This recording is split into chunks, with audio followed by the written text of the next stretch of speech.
बिस्मिल्लाहिर्रहमानिर्रहीम। अस्सलाम वालेकुम नाज़रीन, सुनो पाकिस्तान की खुसूसी सदाए रमज़ान ट्रांसमिशन में आपको खुश आमदीद कहते हैं। मैं हूँ आपका मेज़बान उज़ैर मलिक और नाज़रीन मैं हूँ माहम जाहिद और मेरी तरफ से भी सब देखने वालों को अस्सलाम वालेकुम। और आज 21वां रोज़ा है। रोज़े की ये शाम अपने साथ वो घड़ी ले आई है जिसका पूरे साल इंतज़ार रहता है।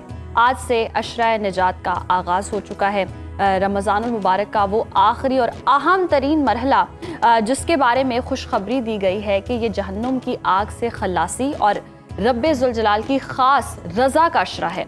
ये लम्हात जहाँ प्यास की शिद्दत को तस्कीन देते हैं, वही रूह को उस एहसास से भी सरशार करते हैं कि हम मग़फ़रत की मंजिलें तय करके अब निजात की दहलीज पर आ खड़े हुए हैं। बिल्कुल। और तीसरे अशरे की इन पहली सातों में फ़ज़ाओं में ख़ास तक़द्दुस और दुआ की कबूलियत का यकीन रच बस गया है। ये वो अयाम हैं जिनमें लैलतुल क़द्र जैसी अजीम रात छुपी हुई है जो 1000 महीनों की इबादत से अफजल है। इफ्तार से कबल की ये दुआएं, ये ज़िक्र इलाही और तौबा और इस्तग़फ़ार की तरह हमें याद दिलाती है कि बंदगी का असल मकसद खुद को अपने रब के हुजूर पेश करना और उसकी मखलूक के लिए आसानियाँ पैदा करना है। तो आज की इस खुसूसी ट्रांसमिशन में हम इसी रूहानी सफ़र और इंसानियत की खिदमत के पहलुओं पर रोशनी डालेंगे और जानेंगे कि किस तरह हम इस मुबारक महीने की बरकतों को समेट सकते हैं। तो आइए बढ़ते हैं अपने पहले सेगमेंट की जानिब और बात करें तो आज जैसा कि 21 रमज़ानुल मुबारक है, आज के दिन तारीख़ इंसानियत के उस अजीम सतून को गिराया गया जिसे दुनिया अली इब्ने अबी तालिब के नाम से जानती है। वो हस्ती जिसकी विलादत काबा में हुई और जिसकी शहादत मस्जिद के महराब में हुई। यह सिर्फ एक फ़र्द की शहादत नहीं थी, बल्कि ये उस अदल का कत्ल था जो किसी सूरत भी अकरबा परवरी या मसलहत का शिकार होने को तैयार ना था। बिल्कुल उज़ैर, और आज हम इस अलमनाक वाक़े को याद कर रहे हैं जो हमें इन मुहर्रिकात को भी समझना होगा जिन्होंने इस्लाम के अंदर इंतहा पसंदी और ख़ारजियत के बीज बोए। हज़रत अली रज़ियल्लाहु ताला अन्हु की शहादत एक ऐसा मोड़ है जहाँ से तारीख़ इस्लाम की सियासी और मजहबी जहतें बदल गईं। आज हम ये जानने की कोशिश करेंगे नाज़रीन कि इब्ने मुलजम की इस जहर आलूद तलवार ने उम्मत को जो ज़ख्म दिया, क्या वो आज भी ताज़ा है और मौला अली रज़ियल्लाहु ताला अन्हु का वो आफाकी पैगाम क्या है जो सरहदों और ज़मानों से बालातर है। हमारे साथ इस अहम गुफ्तगू के लिए मौजूद हैं मुमताज़ आलमदीन अल्लामा नवीद शहजाद साहब और खानम अंबर ज़हरा नकवी साहिबा। दोनों मेहमानों को खुसूसी तौर पर ऑस्ट्रेलिया से जिन्होंने हमें ज्वाइन किया है, दोनों मेहमानों को खुश आमदीद कहते हैं। बहुत शुक्रिया आपके वक्त का। अल्लामा साहब, सबसे पहले आपकी जानिब आऊँगी। हज़रत अली रज़ियल्लाहु ताला अन्हु की शहादत के वाक़याती मुहर्रिकात क्या थे? क्या ये एक इनफरादी फेल था या बाकायदा मनसूबाबंदी थी? जी, बिस्मिल्लाहिर्रहमानिर्रहीम। मैं आपके सवाल की तरफ आने से कबल एक हदीस पाक से इब्तदा करना चाहूँगा ताकि हमारे नाज़रीन को इस सानिया पर जो हम उनका हर साल तज़किरा और ज़िक्र करते हैं उसकी इम्पोर्टेंस मालूम हो सके कि हम क्यों हर साल मौलाए कायनात अलीयुल मुर्तज़ा अशर खुदा कररमल्लाहु ताला वजहुल करीम का ज़िक्र मुबारक करते हैं। तो हदीस मुबारक इब्ने माजा ने रिवायत किया है अन फ़ातिमा बिन्तुल हुसैनी अन अबीहा क़ाल क़ाल नबी सल्लल्लाहु अलैहि वसल्लम। सैयदा फ़ातिमा बिन्ते हुसैन रदियल्लाहु ताला अन्हुमा रिवायत करती हैं अपने अब्बा जान इमाम आली मकाम सैयद शुहदा से, और वो रिवायत करते हैं रसूल अकरम सल्लल्लाहु अलैहि वसल्लम से। नबी करीम ने इरशाद फरमाया, मन उसीबा बि मुसीबतिन फ़ज़करा मुसीबतहु। फरमाया, अगर किसी को कोई आजमाइश पहुंची और उसने उस आजमाइश का कभी भी ज़िंदगी में तज़किरा किया, फ़अहदसा इस्तिरजाअन, और जब भी तज़किरा किया उस ज़माने के तकाज़ों के मुताबिक उस सबक से अगर कोई लेसन ड्राइव करने की कोशिश की, व इन तकादमा अहदुहा, नबी करीम ने फरमाया अगरचे उस आजमाइश को सदियाँ बीत जाएँ, कातबल्लाहु लहू मिनल अजरी मिसलहू यौम उसीब औ कमा क़ाल अलैहिस्सलाम। फरमाया उस आजमाइश से सबक हासिल करने वालों को उतना अजर मिलेगा जितना उस दिन अजर मिला था जिस दिन वो आजमाइश दुनिया वालों पर आई थी। तो आलम इस्लाम पर मौलाए कायनात की अजीम शहादत और इस सानिया से बढ़कर कौन सी आजमाइश हो सकती है कि जिन्होंने ना सिर्फ अपनी ज़ात बल्कि अपने दोनों शाहजादों को इमाम हसन और इमाम हुसैन रदियल्लाहु ताला अन्हुमा को भी ये दर्स दिया कि उम्मत का शिराज़ा दर्स दिया, और हमने देखा कि उसी पर वो अमल पैरा रहे। नवीद साहब, हम चलते हैं खानम साहिबा की जानिब। खानम साहिबा, अगर हम देखें तो आज के दिन के हवाले से जो खारजी सोच है जिसने मौला अली रज़ी अल्लाह ताला अन्हु को निशाना बनाया, इसके बुनियादी अकायद क्या थे और वो आज की शिद्दत पसंदी से अगर हम उसे मिलाकर देखें तो कितने मुमासलत रखते हैं? बिस्मिल्लाहिर्रहमानिर्रहीम।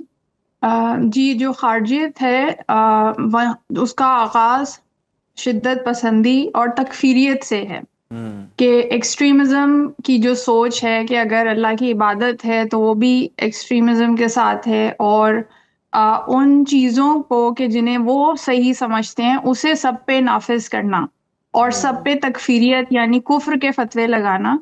तो ये वहाँ उसका आगाज़ हमें जहाँ खारजियत से मिलता है, तो आज भी हम अपने माशरे में देखते हैं कि ऐसे लोग मौजूद हैं और वो बाबांगे दहल अलल ऐलान लोगों पे तकफीरियत के फतवे लगाते हैं, कुफ्र के फतवे लगाते हैं और उनका कत्ल करना, खून बहाना जायज़ समझते हैं।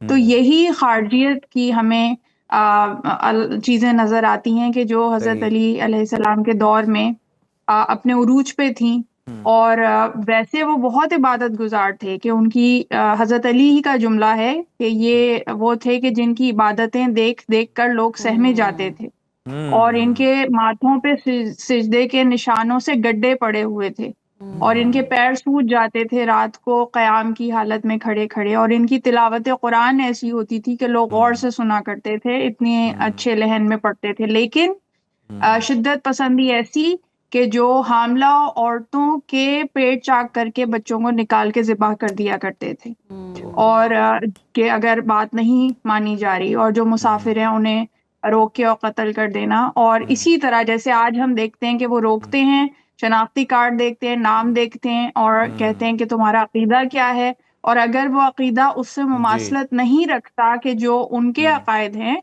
तो वो उसको कत्ल कर दिया करते हैं। तो यही उस ज़माने में हमें नज़र आता है। बिल्कुल, उस ज़माने में भी यही नज़र आता था।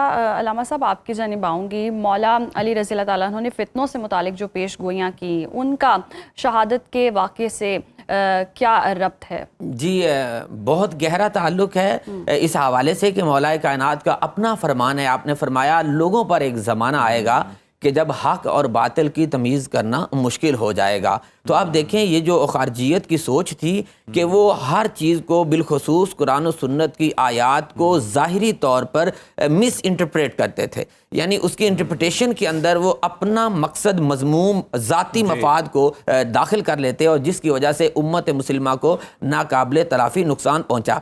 दूसरी तरफ हज़रत मौला कायनात का इल्म, अदल और किरदार के ज़रफ़ का ये मेराज देखिए कि आपने उन लोगों के बारे में भी ये कहा कि ये हमारे भाई हैं और इन्होंने हमारे खिलाफ बगावत कर दी है। यानी आपका ज़रफ़ देखिए कि आप डिफरेंस ऑफ ओपिनियन को ना सिर्फ एक्सेप्ट करते बल्कि इंसानी मुसावात की आला तरीन एग्जाम्पल को सेट करते हुए ये कहते हैं कि वो हमारे भाई हैं कि जिन्होंने हमारी ताबीर और तशरीह को अपनी जहन के मुताबिक उल्ट समझा है। तो हज़रत मौलाए कायनात की पेशीन गोइयों में से एक पेशीन गोई ये भी है, आप फरमाया करते थे, ऐ ज़माने वालों सुनो, अगर अली बिन अबी तालिब सियासत करता तो ये ज़माना अरब का बल्कि कायनात का सबसे बड़ा सियासतदान होता। लेकिन मुझे नबी रहमत सल्लल्लाहु अलैहि वसल्लम की आगोश रहमत से ये तरबियत मिली थी कि अली फ़कत सियासत से काम नहीं चलेगा, उम्मत के साथ कोई शफ़क़त, रहमत और मेहरबानी का मामला भी करना। शफ़क़त का मामला अगर हम देखें तो इस बात पर भी मैं आपका कमेंट चाहूँगा कि फ़क्र इख्तियार किया सारी ज़िंदगी, मालिक कौनैन थे, लेकिन उसके बावजूद सादा ज़िंदगी,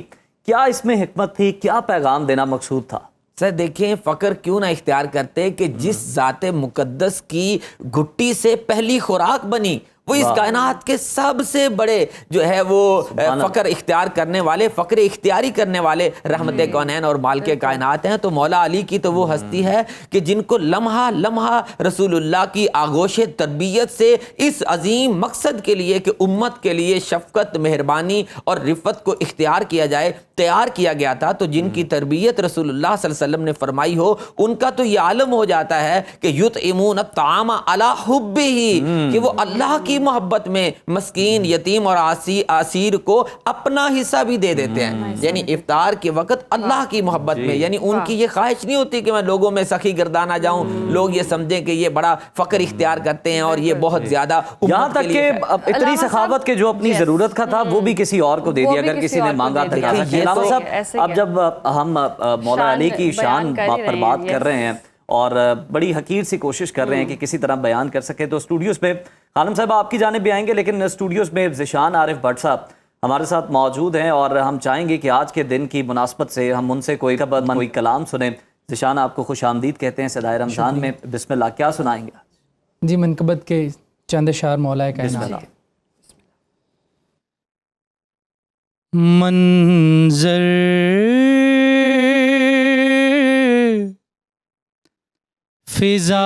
फिज़ाए दहर में सारा अली का है।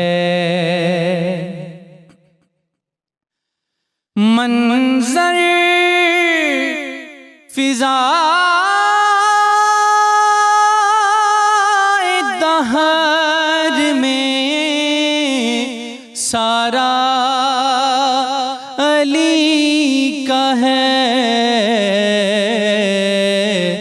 जिस समत देखता हूँ नज़ारा अली का है।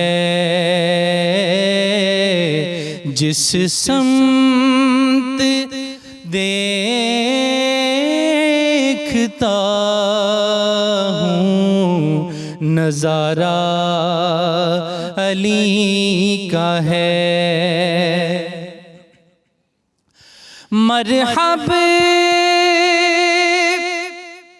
दोनीम है सरे मक्तल पड़ा हुआ। मरहब दोनीम है सरे मक्तल पड़ा हुआ। उठने का अब नहीं कि ये मारा अली का है। उठने का अब नहीं कि ये मारा अली का है। कुल का जमाल जुज़्व के चेहरे से है अयां। कुल का जमाल जुज़्व के चेहरे से है अयां। घोड़े पे हुसैन नज़ारा अली का है। घोड़े पे हुसैन नज़ारा अली का है। जिस समत देखता हूँ नज़ारा अली का है। माशाल्लाह, समत देखता हूँ नज़ारा अली का। बहुत खूबसूरत आवाज़ अगेन ज़िशान, और ऐसे ही शाद रहें, आबाद रहें। बहुत ही पुरसोज़ आवाज़ है। अगेन अपने गेस्ट की जानिब भी चलते हैं और गुफ्तगू के सिलसिले को आगे बढ़ाते हैं। खानम साहिबा, आपकी जानिब आऊँगी। शहादत के बाद इमाम हसन अलैहिस्सलाम और इमाम हुसैन अलैहिस्सलाम को दी गई हिदायत में उम्मत के लिए क्या सियासी रहनुमाई मौजूद है? जी, बहुत अच्छा सवाल किया। जो वसीयत इमाम ने फरमाई है अपने दोनों बेटों को, और अपने दोनों बेटों को फरमाने का जो मकसद है वो हमारे लिए ही दरअसल रहनुमाई है, क्योंकि वो दोनों तो बज़ाते खुद इमाम हैं, लेकिन हमारे लिए जो रहती दुनिया तक उसमें हिदायत है, और ख़ास तौर पे जो आपने सवाल किया सियासी उसमें क्या पहलू है और इज्तमाही तौर पे, तो 3 चीज़ें हैं जो इमाम ने बयान फरमाई और मौलाए कायनात फरमाते हैं कि जिन्हें मद्देनजर रखो और कभी फरामोश ना करो, और उसमें सबसे पहले जो है वो अदालत है। अदल को कायम करना, अदल का निफाज, और अदल का निफाज ही है जो इमाम ने अपनी जिंदगी में कायम किया और हमें करके दिखाया कि अदालत को हर लम्हा मोमिन अपनी जिंदगी में कैसे नाफिज कर सकता है। और अदालत का मकसद ये नहीं है कि सिर्फ इंसाफ पसंदी, अदालत है कि हकदार को उसका हक देना, जिस चीज का भी जो हक है उसको अदा करना, ये अदल है। तो ये हर लम्हे इंसान के सामने सिचुएशंस होती हैं जिसमें उन हकदार का हक देना भी है, किसी चीज का क्या हक है। सबसे जैसे एक इम्पॉर्टेंट और कॉमन चीज हमारे सामने है, हम वक्त जहां अपना सर्व करते हैं, जिन चीजों में क्या वो चीजें ये हक रखती हैं कि हम उन्हें इतना वक्त दें। आजकल जैसे सोशल मीडिया का जमाना है, जैसे वीडियो गेम्स और गेमिंग और जो चीजें राइज हैं, और वो इतना हमारा वक्त जज्ब कर लेती हैं, तो उसमें अपने वक्त को के हक को सही तौर पे अदा करना, तो ये हमारे सामने सबसे ज्यादा अहम है। और अदालत ऐसी चीज है जो सियासी तौर पे भी, इज्तमाही तौर पे भी, हर जगह जिसका निफाज जो है वो जरूरी है। इसके साथ साथ इमाम ने जो कहा कि बराबरी, इक्वालिटी का जो दर्ज दिया कि अमीर और गरीब, काला गोरा, जो भी है, अरबी है, अजमी है, किसी को किसी पे फौकियत नहीं। और यही कुरान का पैगाम है कि किसी को किसी पे फौकियत नहीं है। अगर कोई साहिबे इज्जत है, साहिबे मंजिलत है कुरान की रूह से, तो वो है मुत्तकी। जी, तो इन्ना इंदल्लाहि अत्काकुम के किसी को अल्लाह के नजदीक जो है वो इज्जत और शरफ हासिल नहीं है सिवाय कि जो मुत्तकी हो। बिल्कुल, जो मुत्तकी हो। अलामा साहब, आपकी जानिब आना चाहूंगा। लास्टली जरा ये कमेंट कर दें इस बात पे भी, बाबे इल्म के शहर के दरवाजे के हवाले से भी जरा इस पहलू पर भी रोशनी डालिए कि क्या फरमाया कि जमीन के रास्तों से ज्यादा, अलामा साहब से मैं खानम साहिबा मुखातिब हूँ, कि जमीन के रास्तों से ज्यादा मैं कायनात के उसकी वुसअतों को, उसके रास्तों को जानता हूँ, तो जरा इस पर भी रोशनी डालिए। जी बिल्कुल, मैं ये समझता हूँ कि मौलाए कायनात ना सिर्फ हुजूर के इल्म के वारिस हैं, बल्कि हुजूर के अलम के भी वारिस हैं और हुजूर के कलम के भी वारिस हैं। वो इस एतबार से कि जब भी मौलाए कायनात के आप मलफूजात को पढ़ते हैं, आप खुतबात को पढ़ते हैं, तो बिला इख्तियार आपकी ज़ुबान से ये जुमला निकलता है कि ज़रूर ये शख्स मकतब नबूवत का तालिब इल्म रहा है। आप देखिए आपका एक फरमान मुकद्दस कितना आलिशान है। हजरत मौलाए कायनात फरमाते हैं, जिसने रद्द कर देते हैं उसे बेगाने अपना लेते हैं। यानी ये इंपॉर्टेंस बता रहे हैं कि अपनों की कदर करो। देखिए मौलाए कायनात अलीउल मुर्तज़ा की कदर अगर और उनकी औलाद और उनके खानवादा की उम्मत ने कदर नहीं की, तो आज इस वक्त उम्मत अब भी उसी तजल्जुल और उसी तजब्जुब और उसी पस्ती का शिकार है कि हमने अपनों की कदर नहीं की। यही वजह है कि सैयदा ज़ैनब जब मैदान करबला में मौजूद थी और आपके सामने अपने भाई वो उम्मत के वसी तर मफाद की खातिर अपनी जान का नजराना पेश करने वाले इमाम हुसैन का जब सरबरीदा लाशा मुबारक मौजूद था, तो वो मदीना की तरफ मुंह करके जो इस्तिगासा पेश करती है, उसके अल्फाज देखिए कितने प्यारे हैं। वो जो मौलाए कायनात के इस फरमान की अमली तस्वीर है और उसकी इंटरप्रिटेशन है। आप कहने लगी या मुहम्मदा सल्ला अलैका मलाइकतुस समा हाज़ल हुसैन बिल अरा मुज़म्मलुम बिद्दिमा मुकत्तउल आज़ा फज़ुर्रियतुका मुकत्तला तस्फी अलैहि सबा या मुहम्मदा। प्यारे नाना जान, ये आपके वो शहजादे हैं ना जिनके आप गर्दन पे बोसा देते और अपने कंधों पे बिठाते। उम्मत कहलाने वाले लोग दगा कर गए और सरजमीन करबला ने वफा की के खून की चादर ओढ़ा दी, मट्टी इधर से उधर आकर नारा लगाती है। वक्त की किल्लत है, बातें वाकई बहुत खूबसूरत हैं। तमाम मेहमानों का बहुत शुक्रिया, आप लोग तशरीफ लाए यहाँ पर और इतनी खूबसूरत गुफ्तगू की। नाजरीन अभी वक्त हुआ है ब्रेक का, देखते रहिए सदाए तमसा। वेलकम बैक नाजरीन। आज के दौर में सफ़ेद पोश आदमी के लिए सबसे बड़ा डरावना ख्वाब पेट्रोल की कीमत में 55 रुपए का बड़ा इजाफा है और लगता है जैसे पूरी मार्केट को आग लग गई हो। आटा हो, अद्वियात हो, हर चीज़ की कीमत को गोया पर लग जाता है। ये वाकई वो पर लगे उज़ैर आप पहुंच के होंगे, लेकिन मैं ये हैरान हूँ कि जैसे पेट्रोल महंगा होता है, हर चीज़ इतनी महंगी होती है कि आवाम पर बोझ आता है। और सितम ये है कि ये इजाफा रमज़ानुल मुबारक में उस वक्त हुआ है जब लोग ईद की तैयारियों में मसरूफ़ हैं।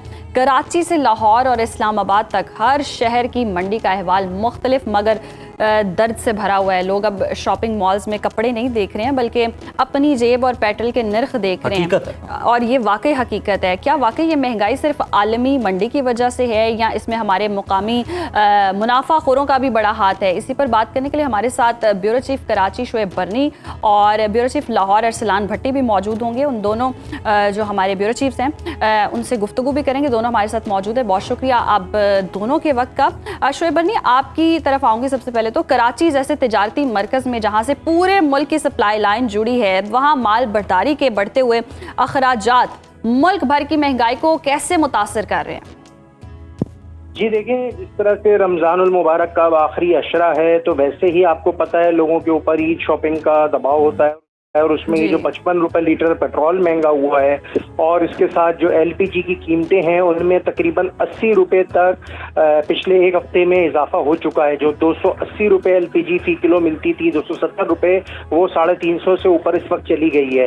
तो ये तो हर घर की बुनियादी ज़रूरत है, गैस और पेट्रोल। अब आप देखें, जिसके घर से 2 अफराद गाड़ी में या बाइक पे भी जाते हों तो उसकी जेब पे कितना इजाफी बोझ पड़ गया है। साथ साथ इसकी वजह से जो इसके आफ्टर शॉक्स हैं, उसकी वजह से जो गरीब की सवारी है, जो बाइक या मोटरसाइकिल है, उसके किरायों में भी एक राइड पे 80 रुपए लोगों के बढ़ गए हैं। यानी जिसको आना और जाना है तो वो 160 रुपए 200 रुपए अब ज्यादा देके यौमिया जा रहा है। तो जिसके 30 दिन का बजट होगा तो वो 6000 से 8000 रुपए महीने का एक आदमी का बढ़ जाता है। जिस घर में 4 अफराद हैं तो 24 से 25 हजार रुपए उनका बजट बढ़ जाता है। तो ये तो मैंने आपको सीधा सीधा हिसाब दिया। अब जिस तरह से महंगाई की बात कर लें, जो ग़िज़ाई चीजें हैं, इस वक्त कराची में जो बीफ और जो बछिया का गोश्त कहलाता है बगैर हड्डी वाला, वो 1850 रुपए किलो जा पहुंचा है, जो अब से कुछ दिन पहले 1400 रुपए था। तो 450 रुपए उसका इजाफा हो गया है। कमिश्नर कराची की रेट लिस्ट कुछ और कहती हैं, लेकिन जो कीमतें हैं वो बहुत ज्यादा आसमान को जा रही हैं। इसी तरह जो हमारा मटन का गोश्त है, चिकन का गोश्त है, उसमें भी हमने देखा है कि 80, 100 रुपए, 120 रुपए खुद साख्ता कीमतें बढ़ गई हैं। अगर सिर्फ मैं दूध की कीमतें देखूं तो दूध के दुकानदार जो हैं, डेयरी फार्मर्स वाले, वो कह रहे हैं कि हम कराची में अभी तो दूध 220 रुपए लीटर बेच रहे हैं, लेकिन अब हमें 320 रुपए फरोख्त करना है। 100 रुपए उन्होंने कीमत में इजाफा करने का मुतालबा कर दिया है। अब आप देखें, 100 रुपए लीटर अगर जिस आदमी के घर में रोज का दूध है तो उसका 3000 रुपए तो रोज का महीने का बढ़ जाएगा। 100 रुपए रोज अगर बढ़ता है बिल्कुल तो बिल्कुल, जो अखराजात हैं वो डबल नहीं बल्कि ट्रिपल, इससे भी कई गुना आगे चले गए हैं। अरसलान रफीक भट्टी साहब, अगर हम देखें तो पंजाब की ज़राई मंडियों में प्राइस मजिस्ट्रेट्स की कारकर्दगी क्या है? ये पेट्रोलियम मसनूआत की कीमतों में हालिया इजाफों के बाद क्या छापों और जुर्मानों से आम आदमी को कोई रिलीफ भी मिल रहा है या सिर्फ कागजी कार्रवाइयाँ हो रही हैं? देखिए जी, बहुत सारी जो कहे ना कि जी बहुत सारा कुछ हो रहा है, तो बिल्कुल हो रहा है। कुछ चीजें फाइलों में हो रही हैं, कुछ वाकयातन ऑन ग्राउंड हो रही हैं, छापे भी पकड़ रहे हैं, सारा कुछ हो रहा है। लेकिन जो महंगाई है वो किसी के काबू में नहीं आ रही। नो डाउट कि जो सब्जियां हैं वो बिल्कुल कंट्रोल में है, उसका कोई वजह नहीं है कि उसकी कीमत बढ़े। जो ऑफ मार्केट सब्जियां हैं, बिल्कुल जो ऑफ सीजन सब्जियां जिसको आप कहते हैं, मसलन भिंडी है, करेले हैं, वो जरूर 200 रुपए या 250, 250 रुपए। लेकिन बाकी जो बेसिक सब्जियां हैं वो तमाम की तमाम अभी भी 50 से 100 के दरमियान है। और आलू जो है वो उन्होंने कंसिस्टेंटली वो जा रहे हैं जी 20 रुपए, 18 रुपए, 15 रुपए या मैक्सिमम 22 रुपए। लेकिन जो ओवरऑल महंगाई का जो एक फिनोमेना है वो स्टैटिक हो रही है, बार बार महंगाई हो रही है। लेकिन देखिए, कपड़े जो कपड़ा है वो अच्छा कपड़ा अगर आपने सूट लेना है तो वो 30 से 40% महंगा मिलेगा। वो जो 3000 का था वो तकरीबन 4200, 4300 रुपए पे चला गया। इसी तरह जो 4000 रुपए का जो सूट था वो चला गया 5000, 5200, 5300 पे। तो इस तरह अगर आप देखा जाए, बच्चों के जो कपड़े, जो जूते थे, कोई भी जूता 4000, 3000 से नीचे नहीं रहा, जो 1500 रुपए में बआसानी दस्तयाब होता था। लेकिन अब जो बिल्कुल इन्होंने एक बात मैं आपको कहूँगी, जिस तरह कराची में उन्होंने कहा जी कि इन ड्राइव और बाकी बाइकिया के प्राइस बढ़ाई, लेकिन लाहौर में अभी तक इसकी प्राइस नहीं बढ़ी। उन्होंने वो बार बार कोशिश कर रहे हैं, जो ये बाइकिया ये इन ड्राइव चलाते हैं, उन्होंने कहा जी, उन्होंने शिकवा किया है हमारे से बात करते हुए मीडिया से जी कि हमारे भी को आवाज उठाएं कि हमारे पैसे बढ़ाएं। उनकी नहीं है, बदस्तूर उनकी 40 से 45 किलोमीटर फी किलोमीटर जो है उनकी रुपए वो प्राइस चल रही है। लेकिन ओवरऑल फिनोमेना पंजाब में निस्बतन कराची की निस्बत जो है वो बेहतर है। उतनी महंगाई जितनी थी उतनी नहीं है जी। सही। अच्छा चलें, कराची की सूरत हाल जिस तरह से बता भी रहे हैं हमें शोएब बरनी, दवाइयों की कीमतें भी सुना है बढ़ गई हैं। डॉलर की कदर में इस्तेहकाम के दावों के बावजूद जान बचाने वाली अद्वियात की कीमतों में इजाफा रिपोर्ट हो रहा है। कितनी दवाइयों की शॉर्टेज है, क्या रिपोर्ट सामने आई है, इस हवाले से भी शोएब बताइएगा। अच्छा देखें, जिस तरह से शुगर की जो दवाएं होती हैं जिसमें इंसुलिन और जो डायबिटिक पेशेंट्स की दवाएं हैं उनमें इजाफा हुआ है, लेकिन कोई शॉर्टेज वगैरह कराची में ऐसी देखने में नहीं आ रही। जो दवाएं मरीजों को प्रिस्क्राइब होती हैं डॉक्टर्स की जानिब से, वो नहीं तो उससे मिले जुले फार्मूले वाली दीगर दवाएं मौजूद हैं। तो दवाओं के हवाले से कोई इस तरह का मामला अभी नहीं है। जो दीगर मेडिसिन की जो कॉस्ट बढ़ती है जिस तरह से, क्योंकि हमारे जो कीमतें बढ़ जाती हैं खुद साख्ता, जो कि मल्टीनेशनल के अलावा जो लोकल कंपनीज हैं जो पाकिस्तानी दवाएं बनाती हैं वो अपने रेट भी तयन खुद ही करके बढ़ा देती हैं और फिर वो दवाएं बढ़ जाती हैं। इसी तरह हकीमी दवाएं हैं, होम्योपैथिक दवाएं हैं और इसके अलावा जो यूनानी अद्वियात आजकल चल रही हैं मुख्तलिफ नुस्खों वाली, तो उनकी कीमतों में भी इजाफा होता है। लेकिन फिलहाल अद्वियात के हवाले से कराची में हम कह सकते हैं कि कोई शॉर्टेज का मामला नहीं है। जी बिल्कुल ठीक है। अरसलान, आप बताइएगा कि क्या कोई शॉर्टेज का मामला पंजाब के अंदर अद्वियात की या फिर कीमतों का बहुत ज्यादा होना, ऐसा कोई मसला भी रिपोर्ट हो रहा है? देखिए जी, जो अद्वियात हैं ये अलमिया है हमारा कि जो भी दवाई या जो भी अद्वियात जो चाहिए होती हैं हमें बेसिक भी, कई मरतबा पैनाडोल भी नहीं मिलती। लेकिन अब जो ये जिस तरह शोएब बरनी बता रहे थे कि डायबिटीज की दवाइयाँ, हार्ट की दवाइयाँ, ब्लड प्रेशर की अद्वियात जो हैं, जो सरकारी अस्पताल हैं वहाँ से जिसको 1 हफ्ते की देते थे उसको 2 हफ्ते की देते थे या 10 दिन की, उसको 1 हफ्ते की दे रहे हैं। क्योंकि ये भी मसला बना है, क्योंकि जो सामान है जो वहाँ पे जो सॉल्ट हैं वो जाहिर है इम्पोर्टेड आते हैं। लोकल सॉल्ट तो हमारे हैं कोई नहीं, और खासकर जो भारत से आते थे वो बिल्कुल बंद हो गए। अब जो अल्टरनेट उनके सॉल्ट्स हैं वो जाहिर है वो गैर ममालिक से आने हैं, बैरून ममालिक से आने हैं, उनकी वजह से कुछ थोड़ी सी कमी जरूर आई है। लेकिन जिस तरह आप कहेंगे शॉर्टेज है, तो अरसलान, कोई शोबा ऐसा है जो महंगाई से, जखीरा अंदोजी से और इस माफिया से बचा हो? मेरा नहीं ख्याल है जी, मेरे और आपके समेत जो है तमाम लोग इससे इफेक्ट होते हैं। क्योंकि हमें एक आदत है कि अगर टमाटर 300 रुपए किलो तो फौरी स्टोर करना शुरू कर देते हैं। जब 50 रुपए आता है तो हम छोड़ देते हैं, लेते ही नहीं है। हम जरा सी कोई चीज, जिस तरह पेट्रोल आप देखेंगे, पेट्रोल महंगा होना था तो पेट्रोल पंपों पे कतारें लग गई मीलों लंबी, और यूं ही वो 325 रुपए हुआ, कतारें खत्म हो गई। मामला सिर्फ इतना है कि हमें थोड़ा सा मुनासिब कौम ये सोचना चाहिए कि हमें दूसरों का ख्याल रखना है। अगर आलू 50 रुपए या 20 रुपए हैं तो हम ये नहीं कि जी स्टोर कर लें। बिल्कुल दुरुस्त फरमाया अरसलान, ऐसा ही है कि हमें ख्याल भी रखने की जरूरत है। शोएब बरनी भी हमारे साथ मौजूद थे और कराची की सूरत हाल बता रहे थे। वाकई महंगाई में बहुत ज्यादा इजाफा हो गया है, करीब आ रही है। लोग अब ईद की शॉपिंग के बजाय अब डेली बेसिस पर जो जरूरियात पूरी करनी है वो ही पूरी कर लें, इस पर ज्यादा गौर किया जा रहा है। कम कर दिया है, बाजारों में भी रौनकें जो है ना वो थोड़ी सी कम है, दुकानदार ये बताते हैं। क्योंकि लोग भी ये देखते हैं कि जनाब फ्यूल इतना महंगा है और हमने आम तरफ, मुझे लगता है इस बार जो ईद मिलन पार्टी होनी है वो भी थोड़ी सी कम ही होंगी, क्योंकि महंगाई में बहुत ज्यादा इजाफा हो गया है। और वही वाली बात है कि कशीदगी की एक सूरत हाल है। लेकिन महंगाई में इजाफा हुआ, हमारे जो प्रोग्राम का वक्त है उसमें थोड़ी सी कमी हुई है। ब्रेक शामिल करते हैं, आप देखते रहिए सदाए रमजान, और ब्रेक के बाद आप देख सकेंगे हमारा किचन सेगमेंट इफ्तार पकवान। तो स्टे विद अस। बिस्मिल्लाहिर्रहमानिर्रहीम, अस्सलाम वालेकुम। आप देख रहे हैं इफ्तार पकवान और मैं आपकी होस्ट जन्नत जमशेद आपके सामने हाजिर हूँ। इफ्तार पकवान को स्पॉन्सर किया है खर्शी जामे शीरी ने, सेब्रोसो ने, किन्नौर, और हमें ताबुन हासिल है डालडा का। मैं बुला लेती हूँ शेफ अनम को। अस्सलाम वालेकुम। वालेकुम अस्सलाम, कैसी हैं आप? मैं बिल्कुल ठीक, आप कैसी हैं? मैं बिल्कुल ठीक ठाक। आज की रेसिपी जो है वो बड़ी ही मज़ेदार है। हमने कहा बहुत चिकन हमने कर लिया है, तो अब ज़रा थोड़े से चिकन से बाहर आते हैं। तो आज हम बनाने जा रहे हैं अगवानी कीमा कढ़ाई, और उसके साथ देखिए मैंने आपको कहा है कि अब आपको तकरीबन मैं कोशिश करूँगी कि डेली एक मेन कोर्स के साथ एक डिज़र्ट ज़रूर दूँ। तो आज की रेसिपी जो है वो बड़ी ही मज़ेदार, दोनों रेसिपीज़ एक दूसरे को बड़ा कॉम्प्लीमेंट कर रही है। तो आज हम बनाएंगे शाही खीर, और ये अब जो रेसिपीज़ हम बनाना स्टार्ट करेंगे उसको कोशिश ये करेंगे कि आप अपने अफ्तार डिनर के साथ जो है ईद की भी तैयारी करें ना साथ साथ। तो फिर और जब बात ईद की आती है तो मीठे की बात सबसे पहले आती है। तो हम डेली कोशिश करेंगे कि आपको कुछ मीठा भी सिखाएं। हाँ जी। अफगानी कीमा कढ़ाई बनने जा रही है जी। तो पहला स्टेप क्या है? पहला स्टेप है कि हम पानी को थोड़ा बॉईल करने के लिए रख देंगे। जितनी देर में मैं कटिंग कर लेती हूँ थोड़ी सी, कि पानी को हल्का सा हम बॉईल करेंगे और इसके अंदर हम जो चीज़ें ऐड करेंगे वो डालकर हम इसको थोड़े से सिमरिंग, वो कहते हैं ना कि रखेंगे, ताकि 3 से 4 मिनट में हमारा ये हो जाए, चीज़ें बॉईल हो जाए, और उसके बाद फिर स्पेसिफिकली इनकी पेस्ट बनेगी, और पेस्ट बनाने के बाद फिर आगे का जो है वो प्रोसीजर स्टार्ट होगा। तो आप चॉपिंग करेंगे सबसे पहले? हाँ जी, यहाँ से हम वैसे चॉप नहीं करना, मतलब कि फाइनली स्लाइसेस नहीं करने, हम इनको नॉर्मल करेंगे क्योंकि इनको हमने करना है ब्लेंड। तो ये सारी चीज़ें होंगी ब्लेंड। इस तरह से आपने रफली अनियंस को जो है वो कट कर लेना हाफ मून में, और उसके बाद फिर आपने इसको बॉईल कर लेना है पानी में। अब ये स्टेप करना बहुत ज़रूरी है, अगर ये स्टेप करेंगे नहीं तो आपकी अखबानी कढ़ाई वाला जो आपको एक टिपिकल एक फ्लेवर चाहिए वो नहीं आएगा।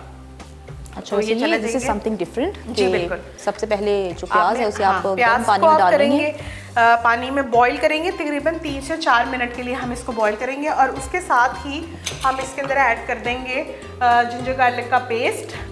जिंजर गार्लिक पेस्ट जाएगा इसके अंदर, हाफ अभी इसमें चला जाएगा और हाफ हम कढ़ाई में अपनी ऐड करेंगे। साथ ही हम इसके अंदर ऐड करेंगे जो हमारे ये काजू हैं वो जाएंगे, वो इसके साथ बॉईल होंगे। 1 से 2 हम इसके अंदर साबुत इलायची ऐड करेंगे, और उसके साथ हम इसके अंदर ऐड करेंगे थोड़े से लौंग और थोड़े सा जो है साबुत सूखा धनिया, ये डालेंगे हम। और डालकर अब हम इसको अच्छी तरीके से थोड़ी देर कुक होने देंगे। कितनी देर के लिए कि आपने प्याज का कलर चेंज करना है कि नहीं? हाँ, करना है बिल्कुल। तो ये प्याज इस तरह का हो जाए जैसे हल्का सा ट्रांसलूसेंट, जैसे कि हल्के से पिंक कलर का हो जाता है, लाइट पिंक कलर का। जैसे ही वो हो जाएगा तो उसके बाद जो है हम इसके फर्दर स्टेप की तरफ जाएंगे। तो ये मेरा ख्याल है कि इसको कर लेते हैं इस तरह, बॉइलिंग साइड कर लेते हैं इसकी, और उसके बाद हम इस तरफ रख लेते हैं अपनी कढ़ाई को, और कढ़ाई के अंदर हम अब बनाएंगे अपनी अखबानी कढ़ाई का प्रोसीजर शुरू करेंगे। तो उसके लिए आप इसमें मुझे डालडा कुकिंग ऑयल डाल। बिल्कुल, क्योंकि डालडा कुकिंग ऑयल बेहतरीन कुकिंग ऑयल है। बताइएगा कितना? थोड़ा सा और, बस। अच्छा जी, अब हम इसके अंदर सबसे पहले ऐड करेंगे साबुत गरम मसाले। इसमें सबसे पहले जाएगी इलायची, 3 से 4 अदद इलायची जाएगी। उसके बाद इसमें साबुत गरम मसाले जाएंगे, इसमें जाएगा तेज़ पत्ता, हम उसको ज़रा सेंटर से थोड़ा दो कर लेंगे। साथ में इसमें जाएगी दालचीनी, उसके साथ इसमें जाएंगे लौंग, और साथ में हम इसके अंदर ऐड करेंगे। लौंग आपने उसमें भी ऐड किए, इसमें भी ऐड जी बिल्कुल, और सूखा धनिया, और सूखा धनिया के बाद अब हम इसके अंदर ऐड करेंगे ज़ीरा। अब हम इनको लाइट सा हल्का सा जो है आप समझे कि इसको कड़कड़ा लेंगे। जब ये थोड़ा पकने के प्रोसीजर में आ जाएगा तो फिर हम इसके अंदर ऐड कर देंगे कीमे को। अब यहाँ से जो है हम ले लेते हैं एक स्पून और इसको मिक्स करेंगे और साथ ही मैं इसके अंदर ऐड कर दूँगी जिंजर गार्लिक पेस्ट। अच्छा, अब जो है इसके अंदर जो जिंजर गार्लिक पेस्ट है वो थोड़ा ज़्यादा जाएगा, ज़्यादा क्वांटिटी में जाएगा। अच्छा जी, जिंजर गार्लिक पेस्ट को डालकर आपने इसको 2 से 3 मिनट के लिए जो है वो पकाना है ताकि इसका कच्चापन जो है हमने ख़त्म करना है। और यहाँ पे हम इसकी स्टोव को कर देंगे बंद। और यहाँ पे जो है अब मैं ऐड कर दूँगी इसके अंदर ये बीफ का कीमा हम यूज़ कर रहे हैं, और इसको आपने अच्छी तरीके से इसकी भुनाई करनी है ताकि जो है कीमा अच्छी तरीके से सारी चीज़ों के साथ इनकॉर्पोरेट हो जाए। और कीमा अपना पानी, अब जैसे ही हम इसमें डालेंगे तो कीमा जो है अपना पानी रिलीज़ करना स्टार्ट कर देगा। अब इसी टाइम में ही हम इसके अंदर ऐड कर देंगे स्पाइसेस में हम इसके अंदर ऐड कर रहे हैं जी हल्दी। हल्दी बहुत इम्पॉर्टेंट रोल रखती है। हल्दी से जो है इसका कच्चापन जो एक टिपिकली आपकी बीफ की एक खमक होती है वो भी बहुत हद तक कम हो जाती है। हाँ जी। उसके बाद इसमें जाएगा लाल मिर्च पाउडर और साथ में इसके अंदर ऐड करेंगे। ये कढ़ाई स्पाइसी होती है कि नहीं? माइल्ड। और 1 टीस्पून इसमें जाएगा कुटी हुई लाल मिर्च। साबुत सूखा धनिया हमने ऐड किया, सूखा धनिया पाउडर भी जाएगा इसमें। ये चला गया पाउडर। और साथ में लास्ट में हम इसके अंदर ऐड करेंगे गरम मसाला और काली मिर्चें और साथ में सूखी मेथी जो कि इसका की इंग्रेडिएंट है। उससे जो है बहुत अच्छा सा पाकिस्तानी खानों में जो है वो फ्लेवर आता है। जहाँ मामता वहाँ डालडा, ना बदला ज़माना ना बदला डालडा। अब इसकी करेंगे अच्छी तरीके से भुनाई। और मीनवाइल जो है हम कर लेते हैं अपने प्याज को ब्लेंड। तो मैं अब इस तरफ आ जाती हूँ। जो अफ़गानी खाना है ना, मैंने बड़ा टेस्टी देखा है। हाँ, बहुत मजे का खाना, बहुत मजे की चीजें होती हैं, बहुत मजे की रेसिपीज होती हैं उनकी, और बड़े ही माइल्ड किस्म के इसके जो है वो मसाले होते हैं। हाँ, ज़्यादा स्पाइसी नहीं होता, स्पाइसी नहीं होता ज़्यादा, बिल्कुल माइल्ड। और इसमें नट्स का बड़ा ज़्यादा वो लोग इस्तेमाल करते हैं, तो जैसे हम इसमें काजू इस्तेमाल कर रहे हैं, वो इसमें नट्स का बहुत ज़्यादा जो है वो इस्तेमाल करते हैं। तो इस तरीके से जो है पहले ऐड कर लेंगे सारे अनियंस वगैरह, और फिर साथ साथ हम इसके अंदर ऐड कर देंगे जो वाटर है इसका तरीके से। और वहाँ पे जो है कीमा हमारा वो भी पक रहा है।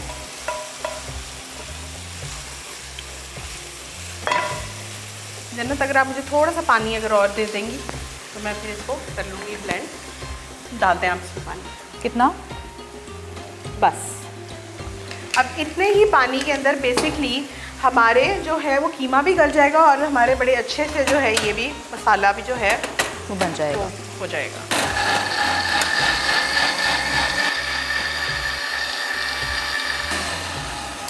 ले जी, मिक्सचर रेडी हो चुका है, मिक्सचर रेडी हो गया है। लेकिन अभी अभी जो है अभी नहीं करना, हाँ, अभी नहीं करना। अभी देखिए आपने कि कीमे ने पानी जो है वो अपना रिलीज़ कर दिया है। अब जब तक ये हल्का हल्का सा नीचे नहीं लगना शुरू हो जाएगा, उसका मतलब है कि अभी तक आपके कीमे की जो है वो बुनाई नहीं हुई। तो आपने इसकी थोड़े से, क्योंकि पाकिस्तानी खाना है, थोड़ा टाइम टेकिंग होता है, थोड़ी बुनाई इंपॉर्टेंट रोल रखती है, तो आप इसमें थोड़ा सा, बीफ है और बीफ वैसे भी टाइम लेता हाँ है जी, बिल्कुल। पकने में। अच्छी तरीके से मिक्स कर लेते हैं। और अब जो मैंने इसमें प्याज, हरी और साथ में काजू पेस्ट और इसमें हमने जिंजर गार्लिक पेस्ट डाला है वो डालेंगे, और साथ ही हम इसके अंदर ऐड कर देंगे योगर्ट का। वाह वाह वाह वाह, और आपने देखा कि कितनी अच्छी स्मेल आई है, स्मेल बहुत अच्छी आई है, बहुत अच्छी फ्रेग्रेंस आई हाँ, है, एकदम इलायची की बड़ी और स्ट्रॉन्ग अब लग रही है ये अफगानी डिश। एग्जैक्टली। और अब हम इसके अंदर ऐड करेंगे दही, और अब हम इसको कवर कर देंगे। ग्रेवी होगी, कीमे की ग्रेवी होती नहीं है वैसे। नहीं, ये ग्रेवी नहीं, ड्राई नहीं फॉर्म में होगी, होगा। ओके। और ये इसी पानी के अंदर ही बेसिकली ये अब हम अपने कीमे को करेंगे तो टेंडर। पानी आप शामिल नहीं करेंगे? नहीं, कोई पानी नहीं, क्योंकि अभी दही भी इसमें डलनी है और दही ने भी अपना पानी को रिलीज करना है। तो इसको रख लेते हैं ज़रा साइड पे, और यहाँ से हम ऐड करते हैं इसमें तकरीबन हाफ कप के करीब जो है हम इसके अंदर योगर्ट का ऐड करेंगे। अब हम इस पर डालेंगे नमक, हस्बे जायका या हस्बे ज़रूरत आप इसके अंदर नमक को ऐड कर सकते हैं, ठीक है जी। और उसके बाद अब हम इसके लिड को अच्छी तरीके से कर देंगे कवर, और अब इसको हम पकने देंगे अनटिल अनलेस जो है हमारा कीमा बिल्कुल अच्छे तरीके से जो है वो टेंडर ना हो जाए। इसको कवर कर लेंगे? हाँ जी, बिल्कुल, इस हिसाब से हम कवर करेंगे। तो कीमा हमारा बन रहा है, तब तक हम ब्रेक ले लेते हैं, वापस आएंगे ब्रेक के बाद, हमारे साथ रहिए। तो ब्रेक के बाद इफ्तार पकवान में आपको वेलकम कहते हैं। कीमा हमारा बन रहा है, उसी के साथ साथ आज हमें शेफ अनम जो है मीठा बनाना सिखा रही हैं। बिल्कुल। वो मीठा क्या है? आज की जो रेसिपी है वो है जी शाही खीर बनाने जा रहे हैं। शाही खीर बनाने से पहले एक दफ़ा ज़रा हम कीमे के भी हालात देखते रहेंगे ना, हालात वाक़यात चेक कर लें कि हल्का हल्का जो है कितना पक चुका है कीमा। बिल्कुल, ऑलमोस्ट ये और 5 नहीं तो 10 मिनट में जो है कीमा बन अच्छी जाएगा, तरीके से कुक हो जाएगा। और उसके बाद इस तरफ मैंने कोयले को रख दिया है ताकि जो है कोयला अपनी अच्छे से दहक जाए, और इसको थोड़ा सा कर देंगे सिमरिंग वाली आंच पे ताकि हमारा फ्लेम कम करेंगे थोड़ा सा। हाँ जी। और अब मैं आ जाती हूँ इस तरफ, और यहाँ से हम स्टार्ट करते हैं अपनी शाही खीर के लिए। मिल्क इसमें डालेंगे 1 लीटर के करीब जो है मिल्क, और थोड़ा सा हम इसके अंदर ऐड करेंगे पानी, क्योंकि ये टेट्रा पैक है, बहुत ज़्यादा थिक मिल्क होता है। हम इसमें थोड़ा सा पानी को ऐड करेंगे, और उसके बाद फिर हम बताइएगा कितना थोड़ा डालें बस। और वहाँ से अगर आप मुझे 1-2 इलायची दे दे तो शाही खीर जो है वो विदाउट इलायची वो इसके अंदर जो 3 के 2 डाल दे, 3 डाल दे। और इलायची का बड़ा अच्छा सा जो है आपकी खीर में जायका आता है। कुछ लोगों को इलायची का फ्लेवर पसंद नहीं होता, तो वो इसमें डायरेक्टली इलायची पाउडर भी डाल सकते हैं, तो वो कभी खाते हुए आपके मुंह में जो है इलायची को स्किप नहीं करना, इलायची को स्किप नहीं करना, वो इसमें जो है मैंडेटरी चीज़ है, डालना ही डालना। टेस्ट में भी अच्छा और दिखने में भी अच्छा हो, तो हम चाहते हैं कि एक एस्थेटिक लुक जो है वो डेवलप हो। एग्जैक्टली। तो कीमा चेक कर लेते हैं, साथ साथ कीमे को एक नज़र आप कोयला भी चेक कर लीजिएगा। हाँ जी, कोयला भी जो है वो दहकना शुरू हो चुका है कोयला। बिल्कुल, इसको ज़रा थोड़ी सी ज़रा की पोजीशन पे करते हैं ताकि ज़रा ये अच्छे से दहके, और जब हम इसको स्मोक लगाएं तो बड़ा ही अच्छा सा जो है फ्लेवर आए। तो अब ये भुनाई की तरफ आ गया है कीमा बस अपने। अब हम इस टाइम में जो है इसको और थोड़ी देर ज़रा पकने देंगे। तो साथ ही मैं इसके अंदर ऐड कर देती हूँ, मसालों में जाएगा थोड़ी सी काली मिर्चें, बिल्कुल हस्बे ज़ायका या हस्बे ज़रूरत आप इसमें ऐड कर लें। अब हम इसमें ऐड करेंगे थोड़ा सा बिल्कुल गरम मसाला, और ये अब हमारे मसाले चले गए। अब जो है बारी आ गई है कसूरी मेथी की, तो इसमें जाएगी ये कसूरी मेथी तकरीबन 1 टीस्पून के करीब। अगर आपको ज़्यादा जायका पसंद है तो आप इसमें ज़्यादा भी ऐड कर सकते हैं। तो अब आप ये देख रही होंगी कि ये बिल्कुल जो है वो बुनाई के प्रोसीजर पे आ गया, और वहाँ पे हमारा मिल्क जो है तो उबलना शुरू हो गया, उबलना शुरू हो गया। इसको मिक्स करूँ? हाँ जी, मिक्स करें बिल्कुल। और जितनी देर में जो है मैं वहाँ पे दूध उबल रहा है तो मैं यहाँ पर इसमें ये मसाले ये डाल देती हूँ। इसमें है चीनी है, चावल का आटा है, और साथ में इसमें है जी काजू। और अब हम इसको डालेंगे और जन्नत इसको कंटिन्यूसली स्टर करती जाएंगी। साथ ही मैं इसके अंदर थोड़े से आलमंड्स ऐड कर दूँगी, और उसके साथ अब मैं इसके अंदर ऐड करूँगी थोड़े से काजू, लेकिन मैं वहाँ पे इनको पहले कट कर लूँ ताकि जो है ये अच्छे तरीके से मिक्स हो जाए, इसमें मिक्स हो जाए। अच्छा जी, ये काजू हम थोड़े से क्रश कर लेते हैं अपनी शाही खीर के लिए, ताकि थोड़ा ज़रा काम खूबसूरत लगे और थोड़ी शाही वाली जो है वो वाइब आपको आए। इस तरीके से हम इनको रफली चॉप करना है। आपने बिल्कुल फाइन चॉप नहीं करना, बस रफली आपने इनको चॉप कर लेना इस तरीके से, जैसे। और इनको जो है हम इसके अंदर वापस डाल लेते हैं। ना बदला रमज़ान, ना कम हुई रमज़ान की बरकतें, ना ही बदला डालडा। तो अब कीमे की कर देते हैं ज़रा आंच को नीचे से तेज़। और अब ये है अपने फाइनल टचेस पे, देखें जी ऑयल आ गया है इसके ऊपर बड़ा अच्छा सा ऊपर। अब आप चाहें तो इस टाइम में इसको और भी ड्राई कर सकते हैं, लेकिन अगर आप इसको रोटी या पराठे के साथ खाना चाहते हैं तो उसके लिए ग्रेवी चाहिए होगी। उसके लिए थोड़ी सी आपको इसकी मतलब कि थोड़ी ग्रेवी होनी चाहिए, वरना कीमा बहुत ज़्यादा जो है वो ड्राई फील होता है। अब हम इस टाइम में इसमें ऐड कर देंगे क्रीम का, और ये क्रीम जाएगी इसके अंदर तकरीबन 2 से 3 टेबलस्पून हमने भर के इसके अंदर खीर के ऐड किए हैं। और अब इसको करेंगे मिक्स अच्छे तरीके से, और नीचे से फ्लेम को थोड़ी देर के लिए कर देंगे बंद। और इस तरीके से आप ये देखें इसका कितना खूबसूरत सा जो है आपके अखवानी कीमे की रंगत आ गई है। अब इसको अच्छी तरीके से पहले क्रीम को मिक्स करना है, और फिर 1 से 2 मिनट का हम इसको जो है वो लगाएंगे दम, और साथ ही हम इसके हम लगाएंगे कोयले के साथ इसको दम लगाएंगे। और अब मैं नीचे से फ्लेम को कर देती हूँ ऑन, और इसको बिल्कुल सिमरिंग वाली आंच पे हम रखेंगे। और अब यहाँ से हम इसके ऊपर ऐड करेंगे कोयला। अब हम इस पर रखेंगे कोयले को, दहकता हुआ कोयला। और ये जाएगा। अच्छा, और अब हम क्या करेंगे, इस कोयले के ऊपर हम इसी अखवानी ही कीमे की जो है ऑयल साइड से लेंगे थोड़ा सा इस तरीके से। अच्छा, और ये इसके ऊपर डालेंगे और इसको कर देंगे कवर, और इसको हम करेंगे थोड़े से टिश्यू के साथ हल्का सा पानी लगा के, ताकि यहाँ से भी जो है वो स्मोक हम बिल्कुल भी ना निकले।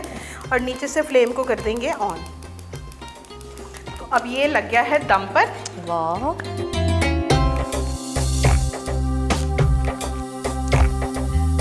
तो ये कीमा जो है ये हो गया है रेडी। और यहाँ से हम फ्लेम को कर लेते हैं बंद, और इसको खोल देते हैं। और आप चेक करें कितनी अच्छी कोयले की जो है वो खुशबू आई है। अब यहाँ से कोयले को उठा लेते हैं, इसको डालेंगे डस्टबिन में, और ये भी उठा लेंगे। एक अच्छा सा इसको स्टर देंगे, और उसके बाद इसको हम अपने तो कीमा रेडी हो चुका है। बिल्कुल कीमा हो गया है रेडी। हमारा अखवानी कीमा कढ़ाई जो है वो हो गई है रेडी। अब यहाँ पे जो है आपकी अपनी पर्सनल चॉइस है, आप इसको ज़्यादा ड्राई कर लें, आप इसको कम ड्राई करें, या लेकिन वही वाली बात कि अगर आप रोटी चावल के साथ खा रहे हैं तो आपको ग्रेवी चाहिए होगी। बिल्कुल, और इसको सबसे ज़्यादा कॉम्प्लीमेंट करेगा रोटी या पराठा। तो आप अगर तंदूरी पराठे के साथ इसको खाएंगे तो ज़्यादा मज़ा आएगा, फ्लेवर भी ज़्यादा आएगा। इस तरीके से अखवानी कीमा हो गया है रेडी। और स्पाइसेस जो हैं, क्योंकि अखवानी में ज़रा माइल्ड ही होते हैं, आप अपने हिसाब से जो है वो स्पाइसेस इसमें अप एंड डाउन कर सकते हैं। तो ये इसमें चला गया। और अब मैं इसके अंदर ऐड करूँगी धनिया और हरी मिर्चें गार्निश के लिए हम इसमें ऐड करेंगे थोड़ा सा धनिया, और उसके साथ हम इसके अंदर ऐड करेंगे ग्रीन चिलीज। ये चला गया इसके ऊपर धनिया, और एक आध हम इसमें ऐड करेंगे ग्रीन चिली का। ये आ गई हमारी ग्रीन चिली। इस तरीके से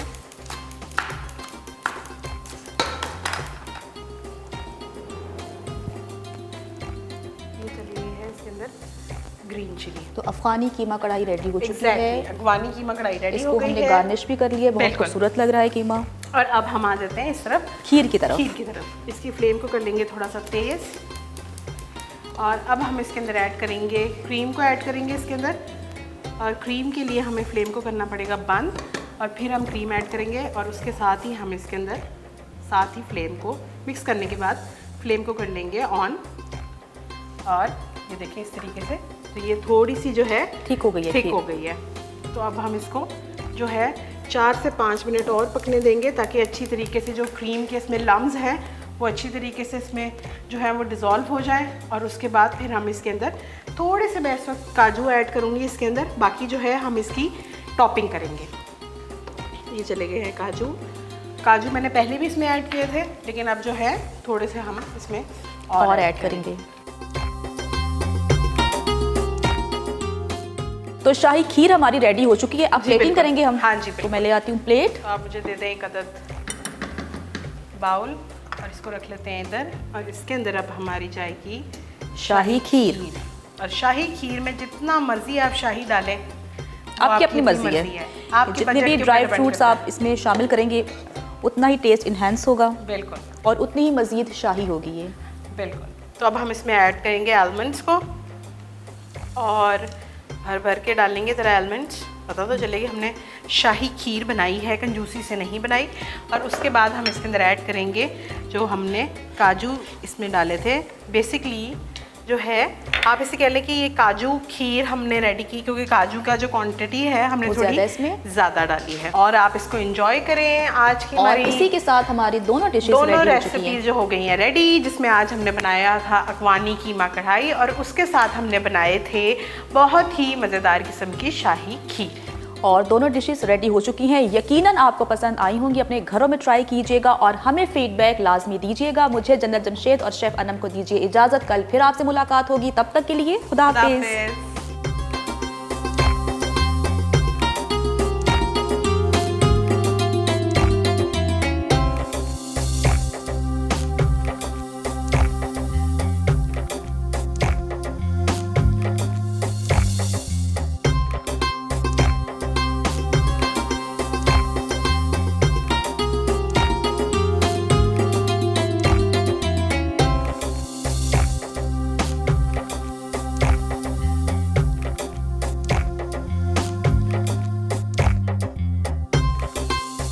नाज़रीन, आलमी सियासत तेज़ी से बदल रही है। ईरान पर मुसल्लत अमरीका और इसराइल की जंग 12वें रोज़ में दाखिल हो गई है, और ऐसा नज़र आ रहा है कि अमरीकी सदर डोनाल्ड ट्रंप को सियासी तारीख का सबसे बड़ा धचका लगा है।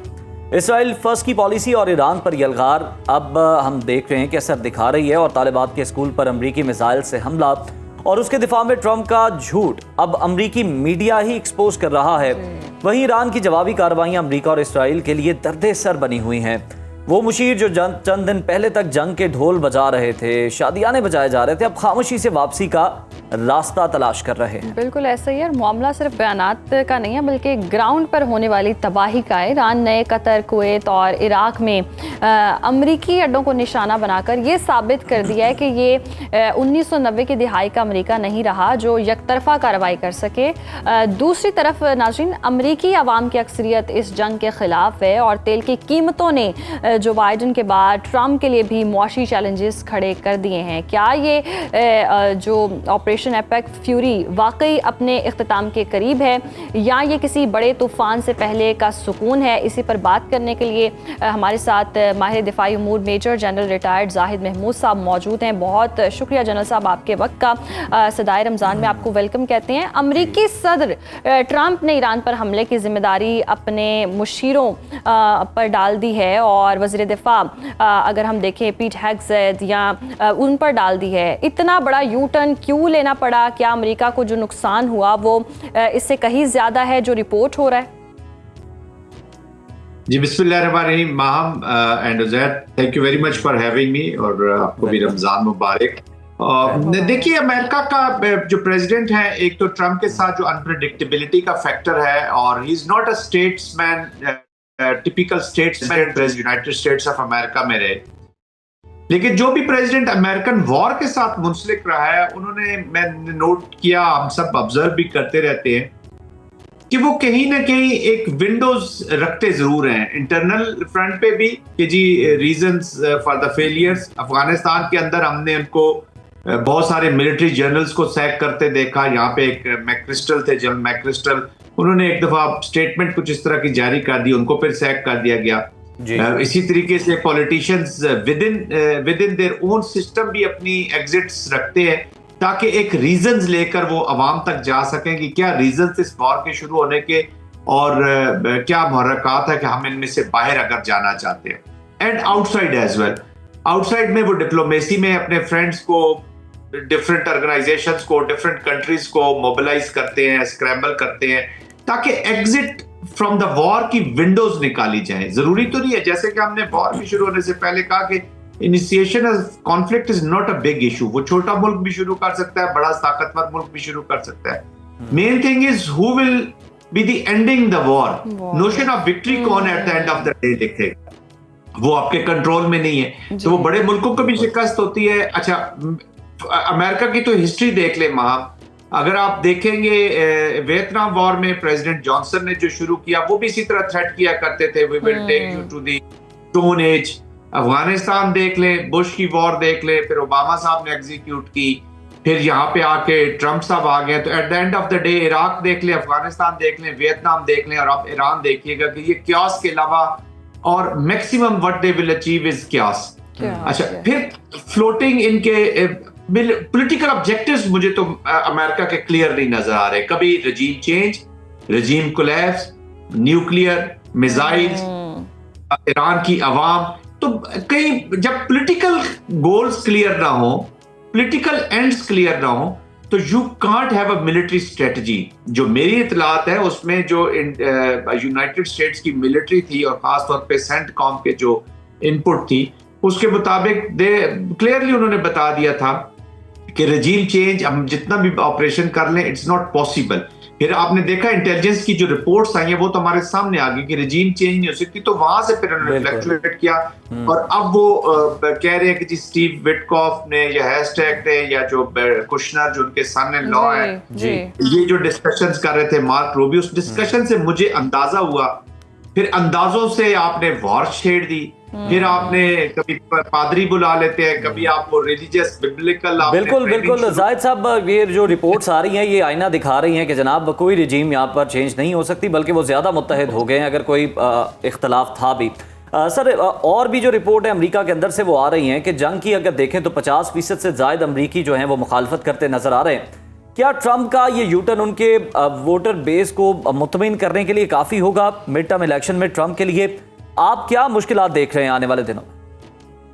देखिए, ट्रम्प तो पॉलिटिशियन तो है नहीं जी, मैं उनको पॉलिटिशियन तो कहता नहीं हूँ। ठीक है, वो इलेक्शन जीते हैं, उनका एक अपना पर्सोना था उसके मुताबिक। अभी देखिए ना, आप इसी डिप्लोमेसी को देख लें तो वो कई चीजें, जैसा कि मैं उज़ैर पहले भी कह रहा था कि अनप्रेडिक्टेबिलिटी का फैक्टर हमने पहली दफा इतना ज्यादा किसी प्रेसिडेंट के साथ देखा। अच्छा, ये प्रेसिडेंट हो ना किसी थर्ड वर्ल्ड कंट्री का, ग्लोबल साउथ का, या इतना इम्पैक्ट ना कर रहा हो ये, और वो कंफ्यूज हो, या उसकी पॉलिटिक्स की समझ ना आ रही हो, तो दुनिया को इतना हार्म नहीं होता।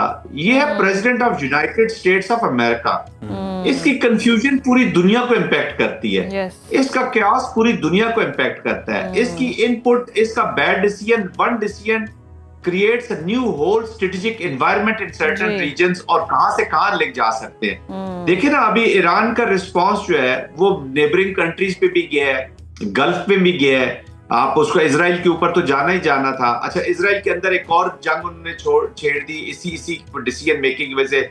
लेबनान में दोबारा जिस तरीके से चीजें हो रही है, बच्चे मर रहे हैं, औरतें मर रही, बट एनीवेज, तो इनकी पॉलिटिक्स उस तरह की नहीं है कि इनको पॉलिटिक्स का बहुत ख्याल हो। यस, इनका इम्पैक्ट आएगा, क्योंकि 52% से ज्यादा लोग इस वॉर को समझ रहे हैं कि this is not war for the people of United states of America. कोई इमिनेंट थ्रेट नहीं। अभी तो कांग्रेसमैन, जितने कमेंटेटर्स हैं, और ये थोड़ा सा स्ट्रेस इनके ऊपर डाला जा रहा है। देखें ना अभी जो स्टीव विटकॉफ है जो इनके नुमाइंदे, वो बेसिकली एक स्टेट डेवलपर है। उनका जो पीट हेस्टेक कर्नल जरूर ने फौज के बीच में, लेकिन वो फॉक्स न्यूज के एंकर थे। वैसे आपका भी उज़ैर का चांस हो सकता है डिफेंस के, मतलब वो ही was an anchor in Fox News. Jared Kushner उनके सन इन लॉ है। तो ये लोग, और रशिया के साथ भी यही डायलॉग कर रहे हैं, ईरान भी डायलॉग ये कर रहे हैं। हर जगह पे आप देख रहे हैं इनको, बोर्ड ऑफ पीस से पहले भी जो पैलेस्टाइनियंस है ये डायलॉग कर रहे हैं। तो ये डिप्लोमेसी, ये जो स्टेट क्राफ्ट है, ये लिटिल डिफरेंट है। But of course I agree with Zahid साहब, बिल्कुल आपने दुरुस्त फरमाया। और कहीं ना कहीं इतनी कंफ्यूजन है, डोनाल्ड ट्रंप एक बयान देते हैं, फिर उनको खुद समझ नहीं आता क्या बयान दिया, फिर उससे मुकर जाते हैं। मार्का हक के दौरान भी हमने देखा था। अब इस सूरत हाल में भी हम बहुत उनकी इस तरह की पॉलिसीज देख रहे हैं जो क्लियर ही नहीं है। परमिशन लिए बगैर उन्होंने टेरिफ लगा दिया, किसी को लूप में ना लिया। उनकी अपनी पॉलिटिक्स अब खतरे में है। शायद अपना इमेज बचाने के लिए भी वो ये सब चीज़ें कर रहे हैं, और अब उनको समझ नहीं आ रहा कि एग्जिट कहाँ करना है। वो शुरू तो कर चुके हैं, अब इख्तिताम नहीं हो पा रहा, तो उनके पास एग्जैक्ट कोई अब मंसूबा यानी कि नहीं है जंग से निकलने का। देखिए, एग्जिट स्ट्रेटजी बड़ी इंपॉर्टेंट चीज होती है। और प्रॉब्ली जो रशिया के प्रेसिडेंट से मिले हैं और रशियन प्रेसिडेंट की बातचीत के बाद जिस तरीके से उन्होंने इशारे तो दिए हैं इसकी जंग की तवालत का, जंग की ड्यूरेशन का बहुत सवाल किया जाता है कि कब एग्जिट होगी, कब निकलेंगे, कब एंड होगी। वो क्यों नहीं बताया जा पा रहा? आप क्या समझती है? वो मैं समझता हूँ माम, उसकी वजह ये है कि जब आपके पॉलिटिकल गोल्स ही नहीं क्लियर, आपके ऑब्जेक्टिव्स ही नहीं क्लियर, तो हाउ कैन यू से कि जी ये एंड मैं कब करूंगा इसको, कि ये चीजें कंडीशंस हासिल कर लूंगा तो मैं जंग खत्म कर दूंगा। आपके तो ऑब्जेक्टिव्स ही नहीं क्लियर, आपको खुद भी मेरा ख्याल में नहीं क्लियर। तो आप जंग का कोई इख्तिताम किसी कमेंटेटर के लिए या एनालिस्ट के लिए इट इज वेरी डिफिकल्ट कि वो कब इस पे से निकल जाएगा आज और कैसे निकलेगा, एंड स्टेट क्या होगी, एम्बैरस होके निकलेगा जैसे अफगानिस्तान से निकला, टोटल एम्बैरसमेंट, वियतनाम में शिकस्त, इराक में कंफ्यूजन, अपनी डेड बॉडीज लेकर चले गए। अभी तो 7 बैग्स गए हैं, अमेरिका में तो इतना प्रेशर बन गया, अगर ये बूट्स ऑन ग्राउंड लेकर आते हैं, अगर आपने रजीम चेंज करनी है तो you need boots on ground. तो रजीम चेंज करने के बाद, रजीम चेंज और रजीम कोलैप्स में फर्क ये होता है कि रजीम चेंज के बाद आपने बताना है कि who we are putting in, ला किसको रहे हैं आप, और रजीम कोलैप्स में तो बस कोलैप्स करके चले जाएंगे वो खुद ही। बिल्कुल बिल्कुल इसी तरह से होता है। जाहिद साहब, ईरान की जवाबी कार्रवाई की अगर शिद्दत को हम देखें तो आप अस्करी लिहाज से उसे कितना मजबूत देख रहे हैं, और अमेरिका और इसराइल के बदलते हुए अहदाफ अब क्या हो सकते हैं मुमकिन तौर? देखिए, जहां तक रिस्पांस है उज़ैर, लोग बहुत तारीफ कर रहे हैं ईरान की। एज अ सोसाइटी हम भी अप्रिशिएट करते हैं उसको कि वो खड़े रहे हैं, अपनी आइडियोलॉजिकल पॉलिटिकल उसको उन्होंने संभाल के रखे। बट जो मिलिट्री रिस्पांस है, मैं जाती तौर पे समझता हूं कि मैं कोई इतना इम्प्रेस नहीं हूँ। यस, मिसाइल्स की जो डोमेन है उसमें उन्होंने बहुत काम किया है, ड्रोन्स, मिसाइल्स, और इसी के ऊपर उन्होंने तवज्जो, but they were not balanced as far as their preparations across all the spectrums of war was concern. देखिए, सेंटर ऑफ ग्रेविटी की शहादत हो गई, अली खamenei साहब की शहादत हो गई, आपने टॉप लीडरशिप सारी मार दी। अभी जो उनके लीडर आए हैं ठीक है, वो एक, लेकिन उस स्टेचर का मैं समझता हूँ कि वो नहीं है अभी तक, क्लैरिक भी नहीं है, या उनकी अंडरस्टैंडिंग चीजों की में नॉट भी हो, लेकिन एक इम्पैक्ट आया। और खुदा न खास्ता ये इस उनके जब सेंटर ऑफ ग्रेविटी के बाद पैनिक फैल जाता, कुछ सिस्टम कमजोर हो सकता था, तो वो एयर डिफेंस सिस्टम्स नहीं थे, एयरफोर्स नहीं थी, कुछ रिस्पॉन्सेज ऐसे उनको देने पड़ रहे हैं। एक ही स्पेक्ट्रम में वो रिस्पॉन्स दे रहे हैं, दैट इज मिजल में। बट एनीवेज, इसमें जो उनका रिस्पॉन्स है दैट इज इमैकुलेट। उन्होंने वर्कआउट अपना किया हुआ है कि कैसे कैलिब्रेट कर रहे हैं इसको, कैसे हमने सिस्टमैटिक इस रिस्पॉन्स को अपने जनरेट करना है। और फिर उन्होंने कॉस्ट क्रिएट की है बाय अटैकिंग नेबरिंग उन जगहों पे जहाँ पे मिलिट्री डिप्लॉयमेंट्स हैं अमेरिका की, और जो उन्होंने वो यूज कर, और ऑफ कोर्स वो थोड़ा सा फिर इकोनॉमिक एक कॉस्ट क्रिएट की है। हॉर्मस में भी उन्होंने अपने आप को इफेक्टिव किया है, तो उन्होंने कॉस्ट क्रिएट कर दिया for the whole international community. और वेरी फ्यू कंट्रीज जो इससे इम्पैक्ट नहीं हुई, जो फायदा उठा रही है, लाइक रशिया ने फायदा उठा लिया पूरा तेल के कॉन्टेक्स्ट पर, ये वो, और फिर वो वॉर से भी उनकी तवज्जो हटी है। But mostly people are impacted and affected. देखिए उस लिहाज से तो स्ट्रेटजी उनकी ठीक चल रही है, लेकिन अगेन जैसे हम अमेरिका के लिए कह रहे हैं कि जी उनकी एंड स्टेट उसको भी निकली है, तो ईरान के लिए भी ये चीज उसी तरह का एक समझ ले कि मैं तो ज़ाती तौर पे समझता हूं कि ईरान को भी अभी सेंसिबली इस जंग को एक लॉजिकल एंड की तरफ, yes they have shown the will, they have shown the capacity to wage it for a longer period, will भी शो की है, लेकिन कभी कभी कैपेसिटी जो है ना जी वो फिर अंडर क्वेश्चन आ ही जाती है। बिल्कुल। अच्छा जाहिद साहब, मशरिक़ वस्ता में अमरीकी अड्डों पर हालिया ईरानी हमले खित्ते के पावर बैलेंस को कैसे तब्दील कर रहे हैं?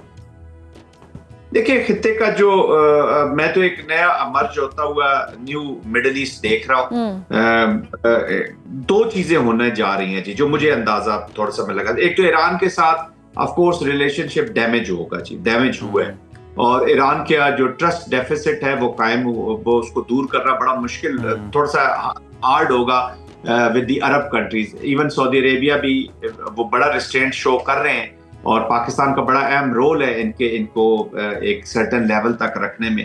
लेकिन उसके बाद एक नए रिलेशनशिप और विच आई एम नॉट सीइंग कि वो बहुत ही आउटस्टैंडिंग रिलेशनशिप होंगे या ये। नंबर 2, गल्फ कंट्रीज में जो उनकी जो अटैचमेंट विद दी, जो उनका सिक्योरिटी आर्किटेक्चर जो उन्होंने वेस्ट और अमेरिका के साथ रखा वो भी अंडर क्वेश्चन चला गया। वो अभी सोचेंगे सही एक दफा कि यार इस अमेरिका के साथ लग गया, हमें प्रोटेक्ट तो किया नहीं, इकोनॉमिक नुकसान भी हो गए, हमले भी हमारे ऊपर हो गए, हमारी सॉवरेनिटी भी ब्रीच हो गई, हमारी वो जो एक रिस्पेक्ट थी या जो एक ग्रेस होती है एक स्टेट की कि जी उन पे कोई हमला नहीं होगा, या डेटरेंस भी कायम नहीं रही ना। ईरान ने तो ले लिया जो भी उन्होंने अटैक करना था या जो भी टारगेट्स लेने थे, तो ईरान इज रेडी टू पे दैट कास्ट। इसका मतलब है कि वो डेटरेंस नहीं पड़ी हुई वहां के जो भी रिस्पॉन्स था, तो डेटरेंस हैज फेल्ड। तो वो यकीनन आप देखिएगा कि वो थोड़ा सा अपनी पिवटिंग बाद में चेंज करेंगे। और फिर जो गल्फ के अंदर जो अवाम है जी, ठीक है ऊपर मोनार्क्स बैठे हुए हैं, किंगडम है, सारा कुछ। जाहिद साहब बिल्कुल गल्फ की हम बात कर रहे हैं कि जंग तो अमेरिका और इसराइल की थी, लेकिन नुकसान खलीजी ममालिक ने भी अच्छा खासा उठाया। अब ये रिकवर कैसे होगा सब कुछ, और खित्ते के जो ममालिक हैं ये क्या कोई नई पॉलिसी मुरतब करते नजर आ रहे हैं, और दिफाई नुक्ता नज़र से इनका इन्हिसार अब क्या अमेरिका से हट के कहीं और भी जा सकता है? पाकिस्तान के लिए भी कोई अपॉर्चुनिटीज मौजूद है? उज़ैर देखिए, मैं इसी तरफ इशारा कर रहा था अपनी पिछली बातचीत में कि इनका जो सिक्योरिटी आर्किटेक्चर विद अमेरिका वो अंडर क्वेश्चन चला गया है वो, और इनकी आवाम भी जो है वो अब थोड़ा सा वेरी है अबाउट देयर सपोर्ट विद। एक तो देखिए ना, फिलिस्तीन ने बहुत लोगों का माइंडसेट चेंज किया जो जेनोसाइडल एप्लीकेशन करती है जी। नफरतें तो पड़ी हुई है ना, और टेसिट अप्रूवल होती थी अमेरिका की, इम्प्यूरिटी के साथ इजराइल ने वहां पे जेनोसाइड किया। वही चीज अब ईरान में आ गई। अच्छा, ईरान के अंदर एक अनरेस्ट था, सोशियो इकोनॉमिक अनरेस्ट था, लोग रिजीम से तंग भी हो रहे थे, काफी परसेंटेज बढ़ती जा रही थी उनकी, लेकिन इस जंग ने उनको फिर वापस जोड़ दिया है।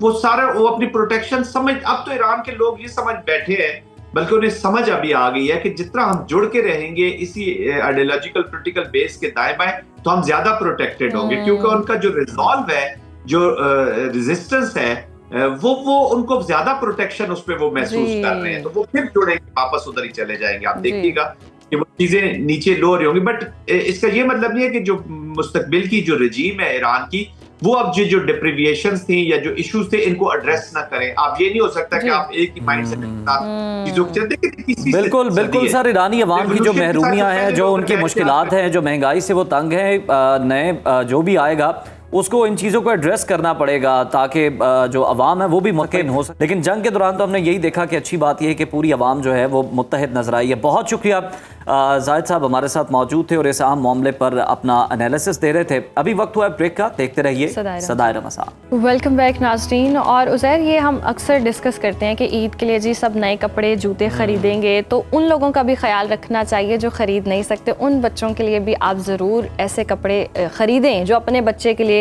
ख़रीद रहे हों। तो ये सोच बहुत ज़्यादा इम्पॉर्टेंट है, और बच्चों को ये भी याद रखना चाहिए कि जिनका इस दुनिया में कोई सहारा नहीं है, जिन बच्चों का, उन लोगों को भी सहारा देना चाहिए। आप जानते हैं कि पाकिस्तान में एक ऐसा इदारा भी है जो इन बच्चों को सिर्फ छत नहीं बल्कि एक पूरा ख़ानदान देता है ताकि वो अच्छे माहौल में पल बढ़ सकें। बेहतरीन तोहफा क्या हो सकता है मैम। और हम बात कर रहे हैं जी SOS चिल्ड्रंस विलेज की, जहाँ पर यतीम बच्चा लावारिस नहीं कहलाता बल्कि उसे एक माँ मिलती है, बहन भाई मिलते हैं, और एक ऐसा घराना मुकम्मल होता है जहां उसकी शनाख्त, उसकी महरूमी नहीं बल्कि उसकी सलाहियतें होती हैं। तो आज हमारे साथ इस अजीम मिशन की रूह रवा national director SOS children's Pakistan Saba Faisal साहिबा मौजूद हैं। हमें बताएंगी कि ये इदारा किस तरह खामोशी से पाकिस्तान का मुस्तकबिल संवार रहा है। तो सबा साहिबा आपको खुश आमदीद कहेंगे सदाए रमज़ान में। वालेकुम अस्सलाम, वेलकम। SOS चिल्ड्रन विलेजेस का जो हकीकी तसव्वुर है ये क्या है, और इंसानियत की खिदमत का जो ये सफ़र है ये किन हालात में शुरू हुआ, और आगे चल के हमें ये भी बताइएगा कि अब आप कहाँ तक पहुँचे। बहुत शुक्रिया सबसे पहले आपने मुझे इनवाइट किया इस शो पे। मैं आपको ये बताऊं कि 1975 में SOS चिल्ड्रन विलेजेस पाकिस्तान में लॉन्च हुआ। हमारी जो प्रेसिडेंट उसकी बानी थी मिसेस सुरैया अनवर, वो ये आइडिया लेके आई और उन्होंने सोचा कि हमारे मुल्क में भी बहुत सारे ऐसे बच्चे हैं जो बेसहारा हैं, जो यतीम हैं, उनको उनकी कफालत कैसे की जाए। तो उस सिलसिले में फिर हमारा 1977 में पहला SOS विलेज खुला लाहौर में, जो फिरोजपुर रोड के ऊपर है। इस वक्त हमारे पास माशाल्लाह 18 सिटीज़ में हम अपने 67 प्रोजेक्ट्स इस वक्त चला रहे हैं। ज़बरदस्त। और हमारे पास इस वक्त 2600 से ज़्यादा बच्चे हमारी कफालत में। ज़बरदस्त। अच्छा सबा साहिबा, वाकई लार्ज नंबर है, और माशाल्लाह से जिस तरह से आप बता रही हैं कि कब पहली बुनियाद रखी गई और एक जो पौधा लगा वो एक तनावर दरख्त बन चुका है, माशाल्लाह से बहुत अच्छा काम है। और जिस तरह से हम बता रहे हैं कि ख़ानदानी माहौल, ख़ानदान उनको प्रोवाइड किया जाता है, तो किस तरह से इनकी तरबियत होती है, इनको इंडिपेंडेंट किस तरह से बनाया जाता है, क्या क्या इस तरह के प्रोग्राम्स हैं जो मुकम्मल तौर पर इनको बासलाहियत बनाते हैं। SOS यूनिक इदारा इस तरह से है कि बाकी भी बहुत सारे इदारे हैं जो यतीमों की कफालत करते हैं, लेकिन SOS का मॉडल थोड़ा फ़र्क है। उसमें वो मॉडल है to provide a loving home. तो जैसे हम सब एक घर में रहते हैं भाई बहनों के साथ, और हमारे एक माँ बाप होते हैं, इसी तरह हमारी जो मॉडल है वो इसी बेसिस के ऊपर है कि एक बड़ा सा कंपाउंड है जिसको हम विलेज कहते हैं। उधर मुख्तलिफ छोटे छोटे घर होते हैं, 15 से 20 घर होते हैं, जिनमें हर घर में 8 से 10 बच्चे होते हैं। हेड ऑफ हाउस होल्ड वहाँ एक मदर होती है जिसको हमने एम्प्लॉय किया होता है, और सुबह होने से माँ उठाती है बच्चों को, ब्रेकफास्ट बनता है, बच्चे स्कूल जाते हैं, वो आते हैं, बिल्कुल घर का माहौल है। और बच्चों की निगहदाश्त के लिए SOS के कम्युनिटी स्कूल्स भी हैं जहां हमारे अपने बच्चे भी जाते हैं। और जब एक इंफ्रास्ट्रक्चर बन जाता है तो फिर अंडर प्रिविलेज जो कम्युनिटी के बच्चे हैं उनके लिए भी वो स्कूल्स हम उसमें एजुकेशन बहुत सब्सिडाइज रेट्स पे हम प्रोवाइड करते हैं। अच्छा सबा साहिबा, हमें ये बताइएगा कि इन बच्चों का आप बता रही हैं कि इनकी एजुकेशन का ख्याल रखा जाता है, तालीम और तरबियत का ख्याल रखा जाता है, फिर इसके अलावा हम देखें तो अगर इनकी फिज़िकली भी रहें और मेंटली भी देखें तो वो भी इन्हें स्ट्रॉन्ग बनाने के लिए उस पर भी काम किया जाता है। तो जो आपके इदारे का स्ट्रक्चर है जो बच्चों के लिए आप लोगों ने बनाया हुआ, उस पर भी ज़रा रोशनी डालिएगा, वो भी बताइएगा क्या है।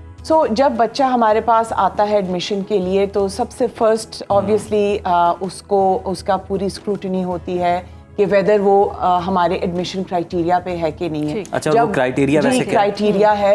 ऑब्वियसली कंप्लीट ऑर्फन जिसके दोनों माँ बाप ना हो और उसका कोई भी ख्याल करने वाला ना हो, तो एक्सटेंडेड फैमिली उनको लेके आती है। लेकिन मैं यहाँ आपको बताना चाहूँगी कि हमारी ज़्यादा कैटेगरी बच्चों की वो है जो सोशल ऑर्फन्स जिनको हम कहते हैं। और वो सोशल ऑर्फन क्या है? जिसका एक पेरेंट मौजूद है, और ज़्यादा कैटेगरी ऐसे बच्चों की है जिनके फादर्स पास अवे कर गए हैं और उनकी मदर्स ने दूसरी शादियां कर ली हैं, और जो स्टेप फादर्स हैं वो उन बच्चों को अब रखना नहीं चाहते, तो वो बच्चे बेसहारा हो जाते हैं। तो उस सूरत में वो बच्चे फिर हमारे पास आते हैं, उनकी प्रॉपर तरीके से काउंसलिंग होती है। हमारे इदारे में मैंडेटरी है एज पर पॉलिसी कि हम हर इदारे हर प्रोजेक्ट में एक हमारा साइकोलॉजिस्ट होता है जो बच्चों की निगहदाश्त की, उनकी जहनी उसकी प्रॉब्लम्स के लिए वो होता है, असेसमेंट के लिए होता है। तो इस तरह से हमारे बच्चे वहाँ आते हैं। और मैं आपको एक छोटी सी बात बताऊं कि जाहिर बात है, एक बच्चा जब नया आता है, माहौल नया है, नई जगह है, घबराया होता है, लेकिन जिस घर में वो बच्चा जाता है वहाँ के बच्चे इतने एक्साइटेड होते हैं नए बच्चे को जब वो आता है वेलकम करने के लिए उसके लिए कार्ड्स बनते हैं, तो वो बहुत ही एक बिल्कुल एक घर जैसा भाई बहनों जैसा माहौल, वेलकमिंग, मतलब सारी वो होती है इन्वायरमेंट। अच्छा सबा साहिबा, जिस तरह से आप बता भी रही हैं कि बहुत ख़ानदानी माहौल होता है, वहाँ उनको माँ की कमी भी महसूस नहीं होती, बहन भाइयों की कमी महसूस नहीं होती, ये बच्चों की ग्रूमिंग पर भी काम हो रहा है, तालीम के हवाले से भी काम हो रहा है। कोई ऐसी सक्सेस स्टोरी जो SOS के आंगन में बच्चा पला बड़ा हो और फिर आगे कामयाबी उसको मिली हो, तो मशाल राह होगी देखने वालों के लिए, सुनने वालों के लिए। और ऐसी सक्सेस स्टोरीज बहुत हैं माशाल्लाह, अल्हम्दुलिल्लाह। हम बहुत ब्लेस्ड हैं कि हमारी अपनी पाकिस्तानी जो कौम है वो हमें डोनेशंस देती है, जिससे हमारा इदारा चलता है। और बहुत सारी सक्सेस स्टोरीज हैं, सो मच सो कि कुछ हमारे ऐसे बच्चे हैं जो बाहर गए हैं, कोई बिजनेस कर रहा है, कोई डिफरेंट फील्ड्स में है। और एक बच्चे की मैं आपको मिसाल देती हूँ, वो फार ईस्ट में है, मुझे अब एग्जैक्टली याद नहीं है किस मुल्क में है वो।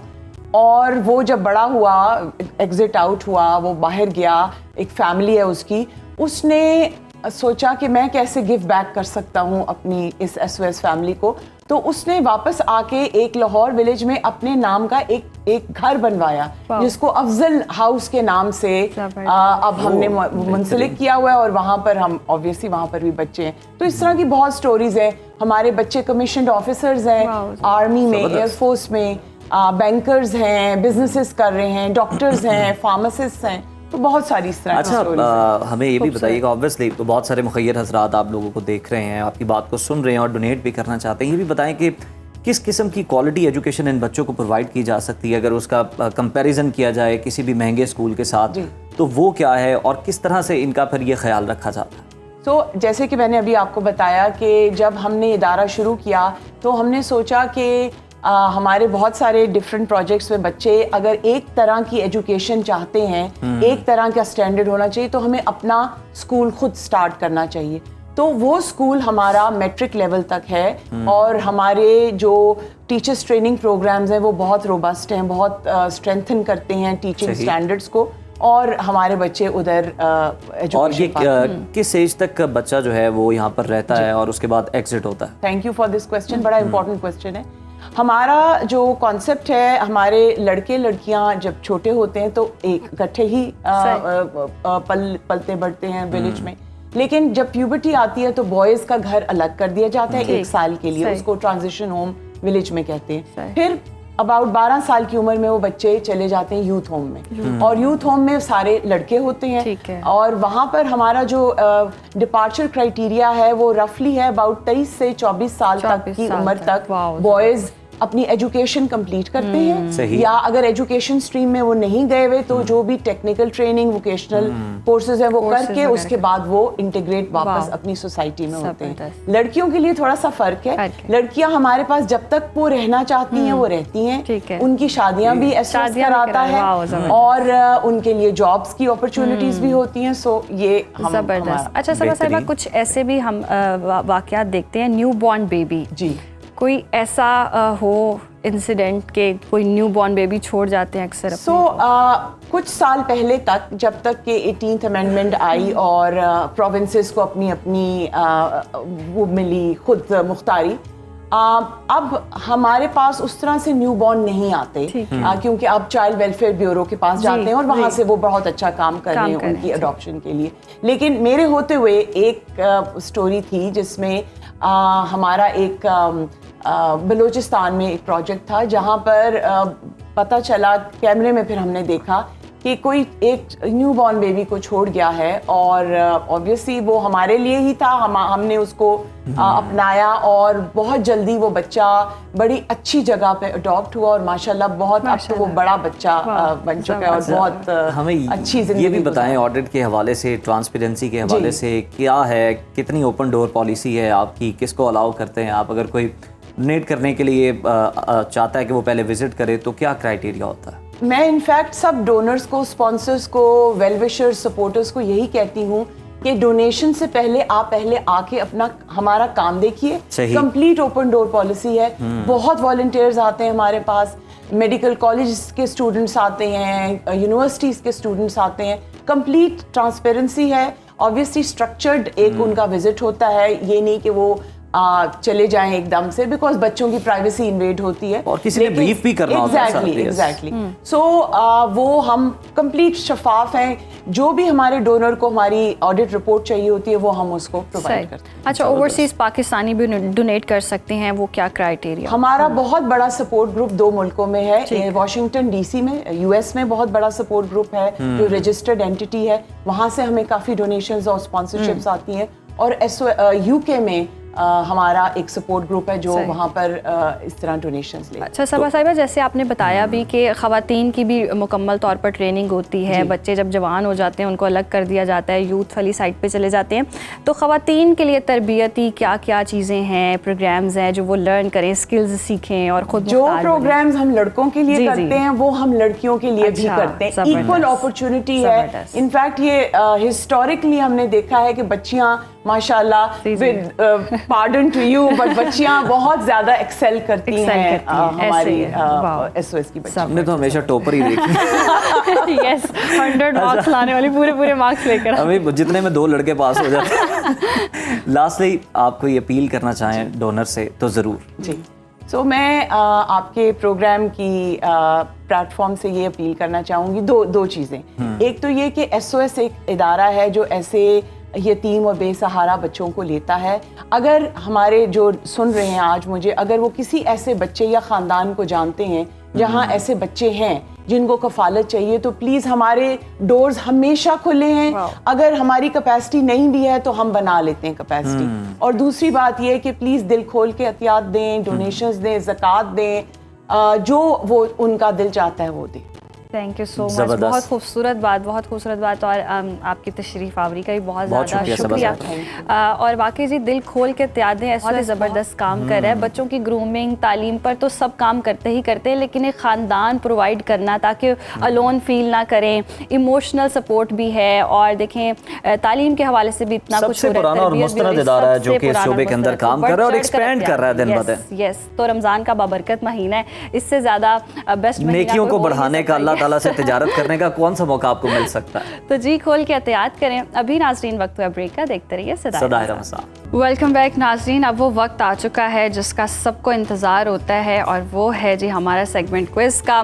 सवालात पूछे जाएंगे, जो सही जवाब देगा उसके लिए गिफ्ट हैम्पर्स भी हैं। J.Dot का ड्रेस जी आपके नाम होगा और अगर आप सही कॉल्स का तांता बंदा होता है और जो लकी होते हैं उन्हीं की कॉल जो है वो मिलती है और फिर वो जीतते भी हैं। वैसे ज़्यादातर रेशो तो जीतने वालों की, क्योंकि हमने बहुत मुश्किल सवालात नहीं रखे।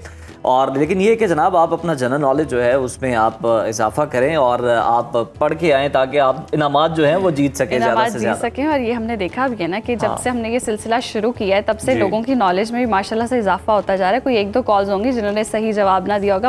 अब तो रोज़ यही है कि माशाल्लाह से इतनी कॉल्स होती हैं, नमक के बराबर वो है मिसाल, सब सही जवाब देते हैं। ऐसा लग रहा है कि कई ड्रेसेस कम ना हो जाए, लोग तो सवाल आ गया। सवाल आ गया। नहीं जी, पहला सवाल आ चुका है। मुसलमानों के दूसरे खलीफा का नाम क्या है? हज़रत अली रज़ी अल्लाह ताला अन्हो, हज़रत उमर फ़ारूक रज़ी अल्लाह ताला अन्हो, हज़रत अबू बकर सिद्दीक़ रज़ी अल्लाह ताला अन्हो या हज़रत उस्मान रज़ी अल्लाह ताला अन्हो। ये 4 ऑप्शंस आपके पास मौजूद हैं और आई थिंक कॉलर भी हमारे साथ फ़ोन कॉल पर हैं। अस्सलाम वालेकुम जी, बताइएगा कौन और कहाँ से मुखातिब हैं? वालेकुम सलाम, मोहम्मद नादिर बात कर रहा हूँ फ्राम सरगोदा से। अच्छा नादिर साहब, अगर आपने सवाल और ऑप्शन सुन नहीं है तो बताइए दुरुस्त जवाब क्या है? हजरत उमर रदी अल्लाह ताला अन्हु। बिल्कुल ठीक है, बिल्कुल ठीक जवाब है आपका। और J.Dot का ये खूबसूरत जो जोड़ा है, ये ड्रेस जो है ये जनाब आपका होता है। और अब हम बारी आती है दूसरे सवाल की। और जी दूसरा सवाल हम जो है वो है काबा में रखे गए बुत सबसे पहले किसने तोड़े? ऑप्शंस है हज़रत मूसा अलैहिस्सलाम, हज़रत इब्राहीम अलैहिस्सलाम, हज़रत नूह अलैहिस्सलाम, हज़रत आदम अलैहिस्सलाम। ये चारों ऑप्शन स्क्रीन पर आपके साथ मौजूद हैं। स्क्रीन पर आप सवाल भी देख सकते हैं और जो सही जवाब देगा उसको J.Dot का ड्रेस मिलेगा। कॉलर हमारे साथ हैं जी। अस्सलाम वालेकुम, कौन और कहां से मुखातिब हैं? जी वालेकुम सलाम, अफजाल अहमद फ्रॉम सैयद वाला जिला ननकाना। जी अगर आपने सवाल सुन लिया तो दुरुस्त जवाब बताइएगा। जी एक दफा रिपीट कर दीजिएगा प्लीज। अच्छा जी, काबा में रखे गए बुत सबसे पहले किसने तोड़े? ऑप्शंस है हजरत मूसा अलैहिस्सलाम, हजरत इब्राहीम अलैहिस्सलाम, हजरत नूह अलैहिस्सलाम, हजरत आदम अलैहिस्सलाम। हजरत इब्राहिम अलैहिस्सलाम। बिल्कुल दुरुस्त जवाब है जी दुरुस्त आपका। जवाब और एड्रेस आपका हुआ जे और डॉट मेरा का। ख्याल है ये तो सवाल ऐसा तमाम, इसमें ऑप्शंस की भी जरूरत नहीं थी, ये बिना तो है। ऑप्शंस के भी इसका आंसर दिया गया था, आंसर लेकिन दिया जा आपकी सकता सहूलत था। के लिए जनाब Yes. हम ये रखते हैं। अब तीसरे सवाल की जानिब आ जाते हैं कि जनाब सूरत इखलास का दूसरा नाम क्या है? सूरह कहफ, सूरह यासीन, सूरह तौहीद या सूरह अनकबूत? हाँ, तो इन चार ऑप्शंस के साथ आपने सिलेक्ट करना है कि जनाब सही जो जवाब है वो क्या है। और देखते हैं फ़ोन पे हमारे साथ कौन मौजूद है जी। अस्सलाम वालेकुम जी, बताइएगा आप कौन है और कहाँ से बात कर रहे हैं? वालेकुम अस्सलाम जी, अपना तारुफ करवाइएगा, अपना नाम और बताइएगा कहाँ से आप बात कर रही हैं। जी, मेरा नाम सिद्रा मोहसिन है, मैं कोट राधा किशन से बात कर रही हूँ। ठीक है, अगर आपने सवाल सुन लिया है तो बताइएगा दुरुस्त जवाब इसका क्या है? दुरुस्त जवाब इसका सूरह तौहीद है। बिल्कुल सही जवाब है जी आपका, और बगैर कोई ज्यादा वक्त लिए सोचे समझे सही जवाब दिया क्योंकि आपको मालूम था। आपका हुआ जी। अगले सवाल की तरफ चलते हैं जी। ज़बूर कौन से नबी पर नाजिल हुई? हज़रत दाऊद अलैहिस्सलाम, हज़रत नूह अलैहिस्सलाम, हज़रत मोहम्मद सल्लल्लाहु अलैहि वसल्लम और हज़रत इब्राहीम अलैहिस्सलाम। ये चारों ऑप्शंस आपके साथ स्क्रीन पर मौजूद हैं और सवाल भी आप देख सकते हैं स्क्रीन पर। जो सही जवाब देगा उसे मिलेगा जे डॉट का एड्रेस, और आई थिंक ईजी सा ही सवाल है, बहुत जल्दी। अच्छा जी, कॉलर हमारे साथ है। अस्सलाम वालेकुम, कौन और कहाँ से मुखातिब है? मैं रुखसाना बीबी और जुल्मोड लाहौर से। जी, अगर आपने सवाल सुन लिया है तो दुरुस्त जवाब बताइएगा। सवाल रिपीट कर दीजिएगा प्लीज। ज़बूर कौन से नबी पर नाजिल हुई? हज़रत दाऊद अलैहिस्सलाम, हज़रत नूह अलैहिस्सलाम, हज़रत मोहम्मद सल्लल्लाहु अलैहि वसल्लम या हज़रत इब्राहीम अलैहिस्सलाम? हज़रत दाऊद अलैहिस्सलाम। जबरदस्त जी, सही जवाब। जे डॉट का एड्रेस आपका हुआ और ये आप जीत चुकी हैं। और आखिरी सवाल जनाब आ चुका है, पांचवा और आखिरी सवाल ये है कि नबी पाक सल्लल्लाहु अलैहि वसल्लम की पैदाइश किस इस्लामी महीने में हुई है? इसमें आप ऑप्शंस छोड़े, मैं आपको हिंट देता हूँ कि बड़ा बढ़ चढ़कर जो है इसको सेलिब्रेट किया जाता है। और देखते हैं कि अगर आपको ऑप्शंस की जरूरत पड़ी अगर तो जनाब हम हाजिर हैं, आपको बता देंगे, लेकिन ये जवाब आपको उम्मीद है वैसे ही पता होगा। तो देखते हैं कौन सा लकी कॉलर हमारे साथ। हाँ, कॉल मिलना जरूरी है, कॉल मिलना जरूरी है। यस, के ये खुशकिस्मती के अलावा कॉल कम मिली है, कोई कॉल तो ये जरूर जीत सकता है। जो भी, ये बहुत इजी सा है। मैंने कहा ऑप्शंस का जो तरफ है वो उधर मुझे आप ड्रेस दे। ये तो सूरत हाल ऐसी बन चुकी है कि इतना इजी जवाब है, इतना इजी जवाब है, बस एक कॉल मिलने की देर है। और खिलाने वालों में से, खेलने वालों में नहीं। अच्छा जी, कॉलर हमारे साथ है। अस्सलाम वालेकुम, कौन और कहाँ से मुखातिब है? वालेकुम सलाम, ज़ुनैरा सदर बात कर रही हूँ जी। अगर आपने सवाल सुन लिया है तो दुरुस्त जवाब बताइएगा। सवाल रिपीट कीजिएगा। अच्छा जी, नबी पाक सल्लल्लाहु अलैहि वसल्लम की पैदाइश किस इस्लामी महीने में हुई? रब्बीउल अव्वल में।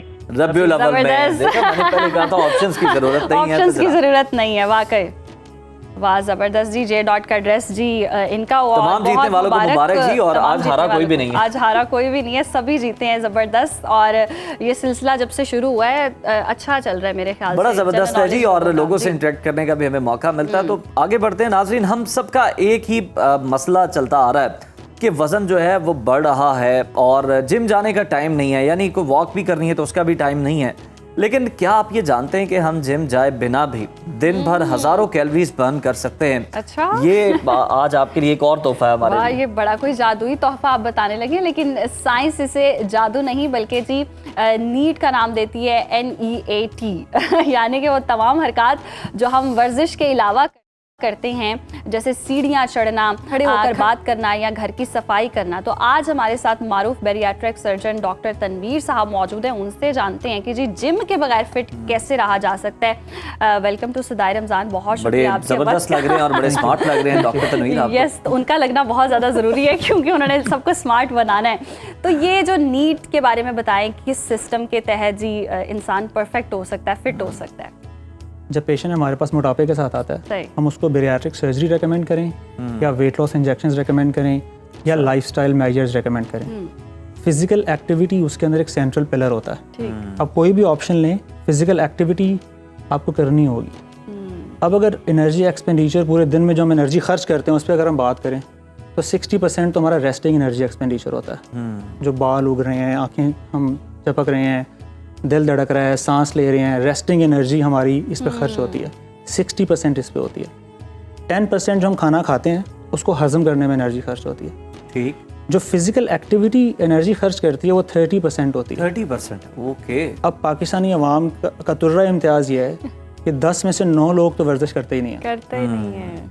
तो यूँ समझिए कि वो जो 30% फिजिकल एक्टिविटी ने एनर्जी खर्च करनी है ना, वो सारी की सारी पाकिस्तानियों के केस में नीड से ही खर्च होगी। अच्छा। तो अगर वो लाइफस्टाइल भी सेडेंटरी हो गया कि आप काउच पे लेटे रहते हैं या ऑफिस में बैठे रहते हैं, पानी भी आपको कोई और ला के दे रहा है, घर में मेड हर काम कर रही है और आप बस बैठे हुए हैं, तो यूँ समझिए कि एनर्जी एक्सपेंडिचर आपको ऑलमोस्ट 0% पे चला जाता है।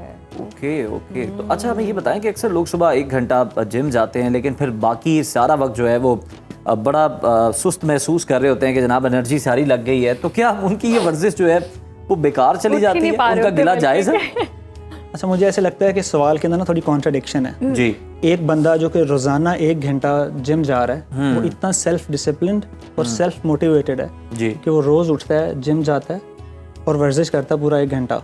ये नहीं हो सकता कि उसके जहन के अंदर ये ना हो, इसकी इंपॉर्टेंस ना हो कि अगर मैं लाइफस्टाइल को सेडेंटरी रखूंगा, थोड़ा एक्टिव नहीं होऊंगा, तो मेरे वो जो मैंने गेन्स किए हैं वो मैं लूज कर सकता हूँ। होता ये है ना कि आप बेशक बड़े डिसिप्लिन्ड हों लेकिन आपने सुबह जिम कर ली है, लेकिन फिर भी कहीं ना कहीं आप चले गए हैं, कहीं ना कहीं आपको खाना पड़ गया है, कहीं चाय का सेशन चल रहा है, तो फिर वो सुस्ती तो फिर आ ही जाती है ना लोगों में, ये मसला तो आता है। ज़ायल नहीं होगा, एक्सरसाइज जो 1 घंटा आपने की है वो उसके जो असरात हैं वो ज़ायल नहीं होंगे। सही। लेकिन हाँ, उसको बेहतर किया जा सकता है अगर आप फिजिकल एक्टिविटी लाइफ में शामिल कर लें। 100% अगर आप उसका बेनिफिट लेना चाहते हैं। यस। अच्छा, कुछ लोग जैसे ऑफिस में बहुत देर तक काम करते रहते हैं, बड़ी मसरूफियात हैं, बैठे रहे हैं, खाना है और बैठ जाना है और मौका नहीं मिल रहा जिम करने का, तो उनके लिए ब्रेक में कुछ ऐसी एक्टिविटीज़ क्या वो कर सकते हैं कि स्मार्ट भी रहें? आप जिम जाएं या ना जाएं, अगर आप दफ्तर में काम करते हैं तो आधा घंटा नहीं तो 1 घंटे के बाद ज़रूर कुर्सी से उठें और 2 मिनट तक कम से कम आप वॉक करें, walk around the work place. नीचे वाले फ्लोर पे चले जाएं, ऊपर चले जाएं, किसी से बात कर लें खड़े होके और 2 मिनट वॉक करें और 8 मिनट तक आप खड़े होकर काम करें, कम से कम हर घंटे के बाद। और इसको हम समझते हैं छोटी चीज़ है, ये छोटी चीज़ नहीं है। अगर मैं आपको इसको फिगर्स में बताऊं तो एक शख्स जो 6 घंटे खड़ा रहता है और दूसरा बंदा 6 घंटे बैठा रहता है, तो पूरे दिन में खड़े रहने वाले ने 50 कैलोरीज एक्स्ट्रा बर्न की हैं और पूरे साल पे अगर वो रूटीन को रखे इसी तरह तो साल के बाद 2 kg फैट मास वो लूज कर चुका होगा। इसीलिए साल दर साल जब आप सेडेंटरी लाइफस्टाइल में रहते हैं तो आप देखते हैं कि पहले तो मेरा वजन जो था वो 85 किलोग्राम था, अब एकदम ही मेरा 110 kg हो गया। वो ऐसे नहीं होता, वो हर साल 2 से 5 किलोग्राम फैट एक्स्ट्रा आप सेडेंटरी लाइफस्टाइल की वजह से अपने ऊपर गेन करते रहते हैं। जो खड़े होकर काम करते हैं, सेल्समैन हैं, ट्रैफिक वार्डन्स हैं, तो इनके लिए तो अच्छी खबर है। वजन कम कर सकते हैं ऑटोमेटिकली। अच्छा हमें ये बताएं कि जो लोग जिम नहीं जा पाते या वर्जिश उस तरह से वॉक नहीं कर पाते या बहुत थोड़ी करते हैं, चहलकदमी की हद तक करते हैं, वो किस तरह से अपना वज़न कम कर सकते हैं? आप अपना लाइफस्टाइल और अपनी डाइट किस तरह से बेहतर कर सकते हैं कि आप अपना वज़न भी कम कर? दोनों तरह से काम करना पड़ेगा, कैलोरीज को रिस्ट्रिक्ट करना पड़ेगा। ये एक चीज़ नहीं काम करेगी इसमें? नहीं, ऐसा नहीं है, ऐसा नहीं। अगर कोई बंदा आपसे ये कहता है कि जी मेरे पास ये मेडिसिन है, मेरे पास ये जादू की छड़िया है, मेरे पास एक सीक्रेट फॉर्मूला है, आप सिर्फ ये एक काम करेंगे तो आप पूरी जिंदगी पतले हो जाएंगे और पूरी जिंदगी रीगेन नहीं होगा, तो बस पीछे बढ़िए और दूर भाग जाएं। एग्जैक्टली। ठीक है, ये रॉन्ग नंबर। हाँ, ये रॉन्ग नंबर है। क्योंकि कुछ लोग ऐसे सप्लीमेंट्स भी अब ले आए हैं मार्केट में कि जी 1 गोली 2 गोली आपने दिन में खाई, आप फिट। वो जो बेचारा जिम कर करके साथ फिट हो रहा है उसको कोई काउंट ही नहीं कर रहा होता। वेट लॉस एक बैंड वैगन है, हर बंदा उस पर जंप करना चाहता है to make some money and to make some name and fame, लेकिन जो लॉस भी और गेन भी। यस। किसी का लॉस किसी का गेन है। जी। अच्छा, हम ये देखते हैं कि जो पेट की जो चर्बी है ना उसको कम करना बहुत मुश्किल है। जिसकी तोंद निकल आई है ना वो तो बहुत परेशान है। सारा इंसान फिट होगा, जहाँ पेट पे देखेंगे वहाँ से वो पर्सनालिटी जो है ना वहाँ से थोड़ी कॉम्प्रोमाइज़ होना शुरू हो जाती है। तो इसको कैसे कम किया जाए? जब मैं पेशेंट्स को, अपने जो भी लोग मेरे से इंटरेक्ट करते हैं, मैं उनको ज़रूर कहता हूँ कि लकी आर द वंस जो कि गेन नहीं करते जी।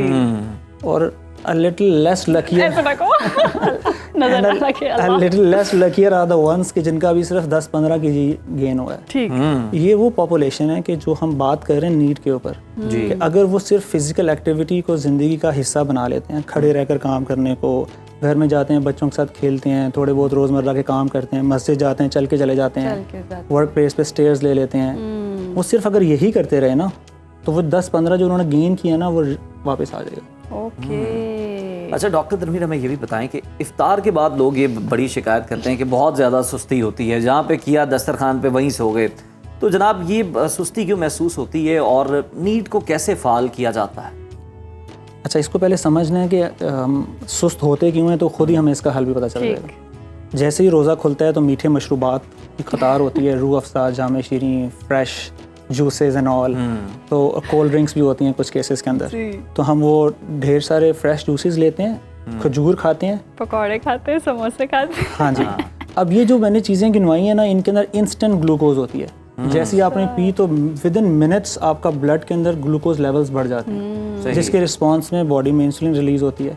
ये इंसुलिन उस सारे ग्लूकोज को ब्लड स्ट्रीम से सेल्स में ले जाती है, तो एकदम से ग्लूकोज लेवल्स ब्लड में क्रैश कर जाते हैं। इस क्रैशिंग ऑफ ग्लूकोज लेवल्स की वजह से हमें गुनगुदगी, नींद और थकावट का एहसास होता है। दूसरी रीज़न क्या है, जब हम ढेर सारा खाएंगे ना एक ही दम तो सब आंतों में जाएगा और ब्लड फ्लो बढ़ जाएगा आंतों का।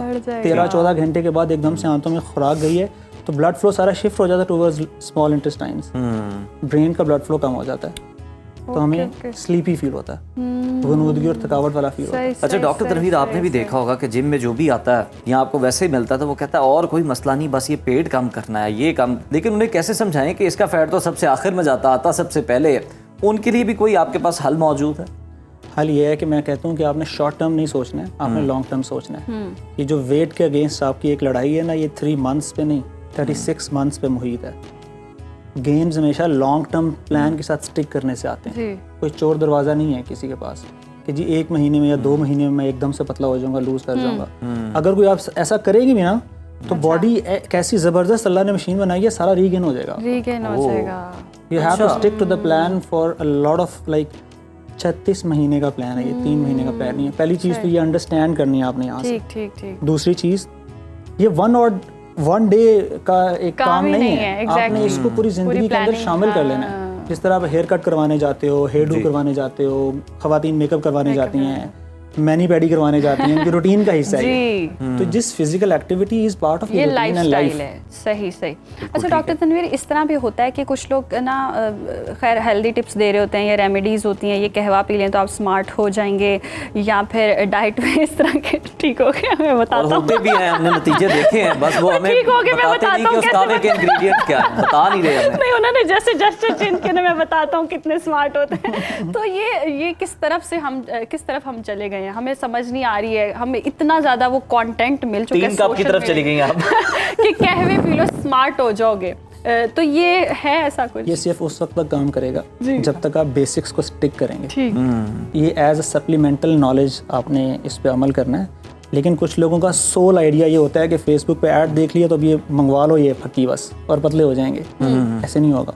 अच्छा, स्टिक टू द बेसिक्स। अच्छा खाएं, अच्छे तरीके से खाएं। ठीक है, तरीका भी मैटर करता है कि पहले आप फाइबर्स लें, फिर आप कार्ब्स लें, एंड पे आप प्रोटीन्स लें। मीठा खाना है तो 15-20 मिनट का वक्फा दे के मीठा लें। तो ये ऑर्डर भी मैटर करता है। ये ऑर्डर अच्छा रखें और चॉइसेस अच्छी रखें।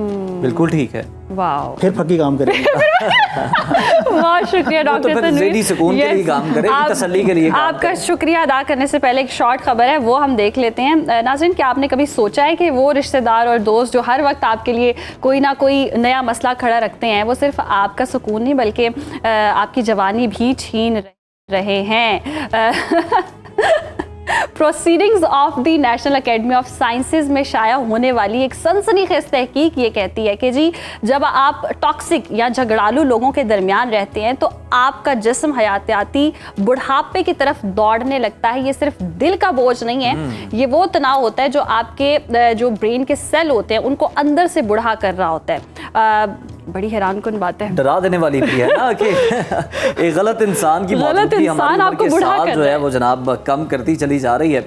और यही वो नुक्ता है माम जिसे हम अक्सर इग्नोर भी करते हैं, निगलेक्ट करते हैं कि चलो यार बर्दाश्त कर लेते हैं। लेकिन रिसर्च ये बताती है कि जब ज़िंदगी मुश्किल बनाने वाले लोग आपके इर्द गिर्द आपकी कंपनी में होंगे तो फिर आपके जिस्म के अंदर स्ट्रेस लेवल इतना बढ़ेगा कि आपकी बायोलॉजिकल क्लॉक की रफ्तार तेज़ हो जाती है। यानी आप कैलेंडर के हिसाब से शायद 30 साल के होंगे मगर आपका जिस्म 50 साल बूढ़ों की तरह थकन और टूट फूट का शिकार होने लगता है। तो अपनी सेहत और अपनी जवानी की खातिर ये पहचानना बड़ा ही ज़रूरी है कि कौन आपकी ज़िंदगी में सुकून ला रहा है और कौन आपकी हयातियाती उम्र को आग लगा रहा है इससे पहले कि बहुत ज़्यादा देर हो जाए। अपने इर्द गिर्द के माहौल को भी साफ रखें और तंदुरुस्ती से बढ़कर कुछ भी नहीं है, और ऐसे लोगों से भी बचना है जो अपनी सारी परेशानियों को आपके सामने आके डंप कर देते हैं कि जैसे आपने उनका हल निकाला और आप अपनी परेशानी भूल जाते हैं। चले खैर, ये परेशानियों वाला सिलसिला तो चलता ही रहेगा, लेकिन आपने टॉक्सिक लोगों से दूर रहना और खुद भी टॉक्सिक नहीं बनना। बेहतर तो यही है कि अच्छी कंपनी में बैठे। अब हम थोड़ी खूबसूरती की बात कर लेते हैं। खूबसूरत और घने बाल किसकी ख्वाहिश नहीं होती है नाज़रीन, लेकिन अगर आप आईने के सामने खड़े होकर अपने गिरते बालों से परेशान हैं तो शायद मसला आपकी खुराक में नहीं है बल्कि आपके दिमाग में पलने वाले तनाव में है। अमेरिका के एक मशहूर क्लिनिक के वहाँ रिसर्च हुई, उनके मुताबिक जब हम जहनी या जज्बाती दबाव से गुजरते हैं तो हमारे बाल सिर्फ गिरते ही नहीं हैं बल्कि उनके दोबारा उगने की जो रफ्तार है वो भी सुस्त हो जाती है। और जदीद तहकीक ने तो ये तक बता दिया कि जी ये खामोश दुश्मन है। कहीं ना कहीं बस आपके बाल झड़ना शुरू हो जाते हैं जैसे ही आप स्ट्रेस में आते हैं। स्ट्रेस हार्मोन जो है वो बालों की जड़ों को जो कमज़ोर कर रहे होते हैं, स्लीपिंग मोड पे भी डाल देता है। और ये बाल गिरना सिर्फ ज़ाहिरी मसला नहीं है बल्कि आपकी अंदरूनी एंजाइटी की भी निशानी है। और इस सब की ख़तरनाक शक्ल जो है एलोपेशिया है, जहाँ हमारा अपना मुदाफ़ती निज़ाम जो है वो कमज़ोर हो जाता है और फिर बालों की जड़ें जनाब उस पर हमलावर होता है। फिर गंजपन के नुमाया जो पैचेस हैं वो नजर आना शुरू हो जाते हैं। मेरा ख्याल इतना काफ़ी है। आप समझ गए, बड़ा तकलीफ दे ये टॉपिक है, इस पे इससे ज़्यादा ये ना जितने गंजे लोग देखे तो कहीं भाई तो स्ट्रेस में क्यों रहता है यहाँ से भी नहीं आपने अंदाजा लगाना देना।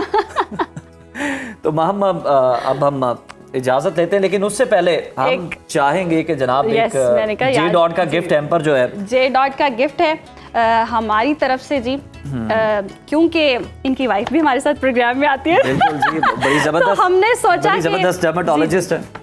Thank you very much. हमारी तरफ से ये आप तोहफा कबूल करें। इट्स ओके, लाइव है, होता है। अच्छा जी, आज के प्रोग्राम से नाज़रीन हमें दीजिए इजाजत। अल्लाह हाफिज़। अल्लाह हाफिज़।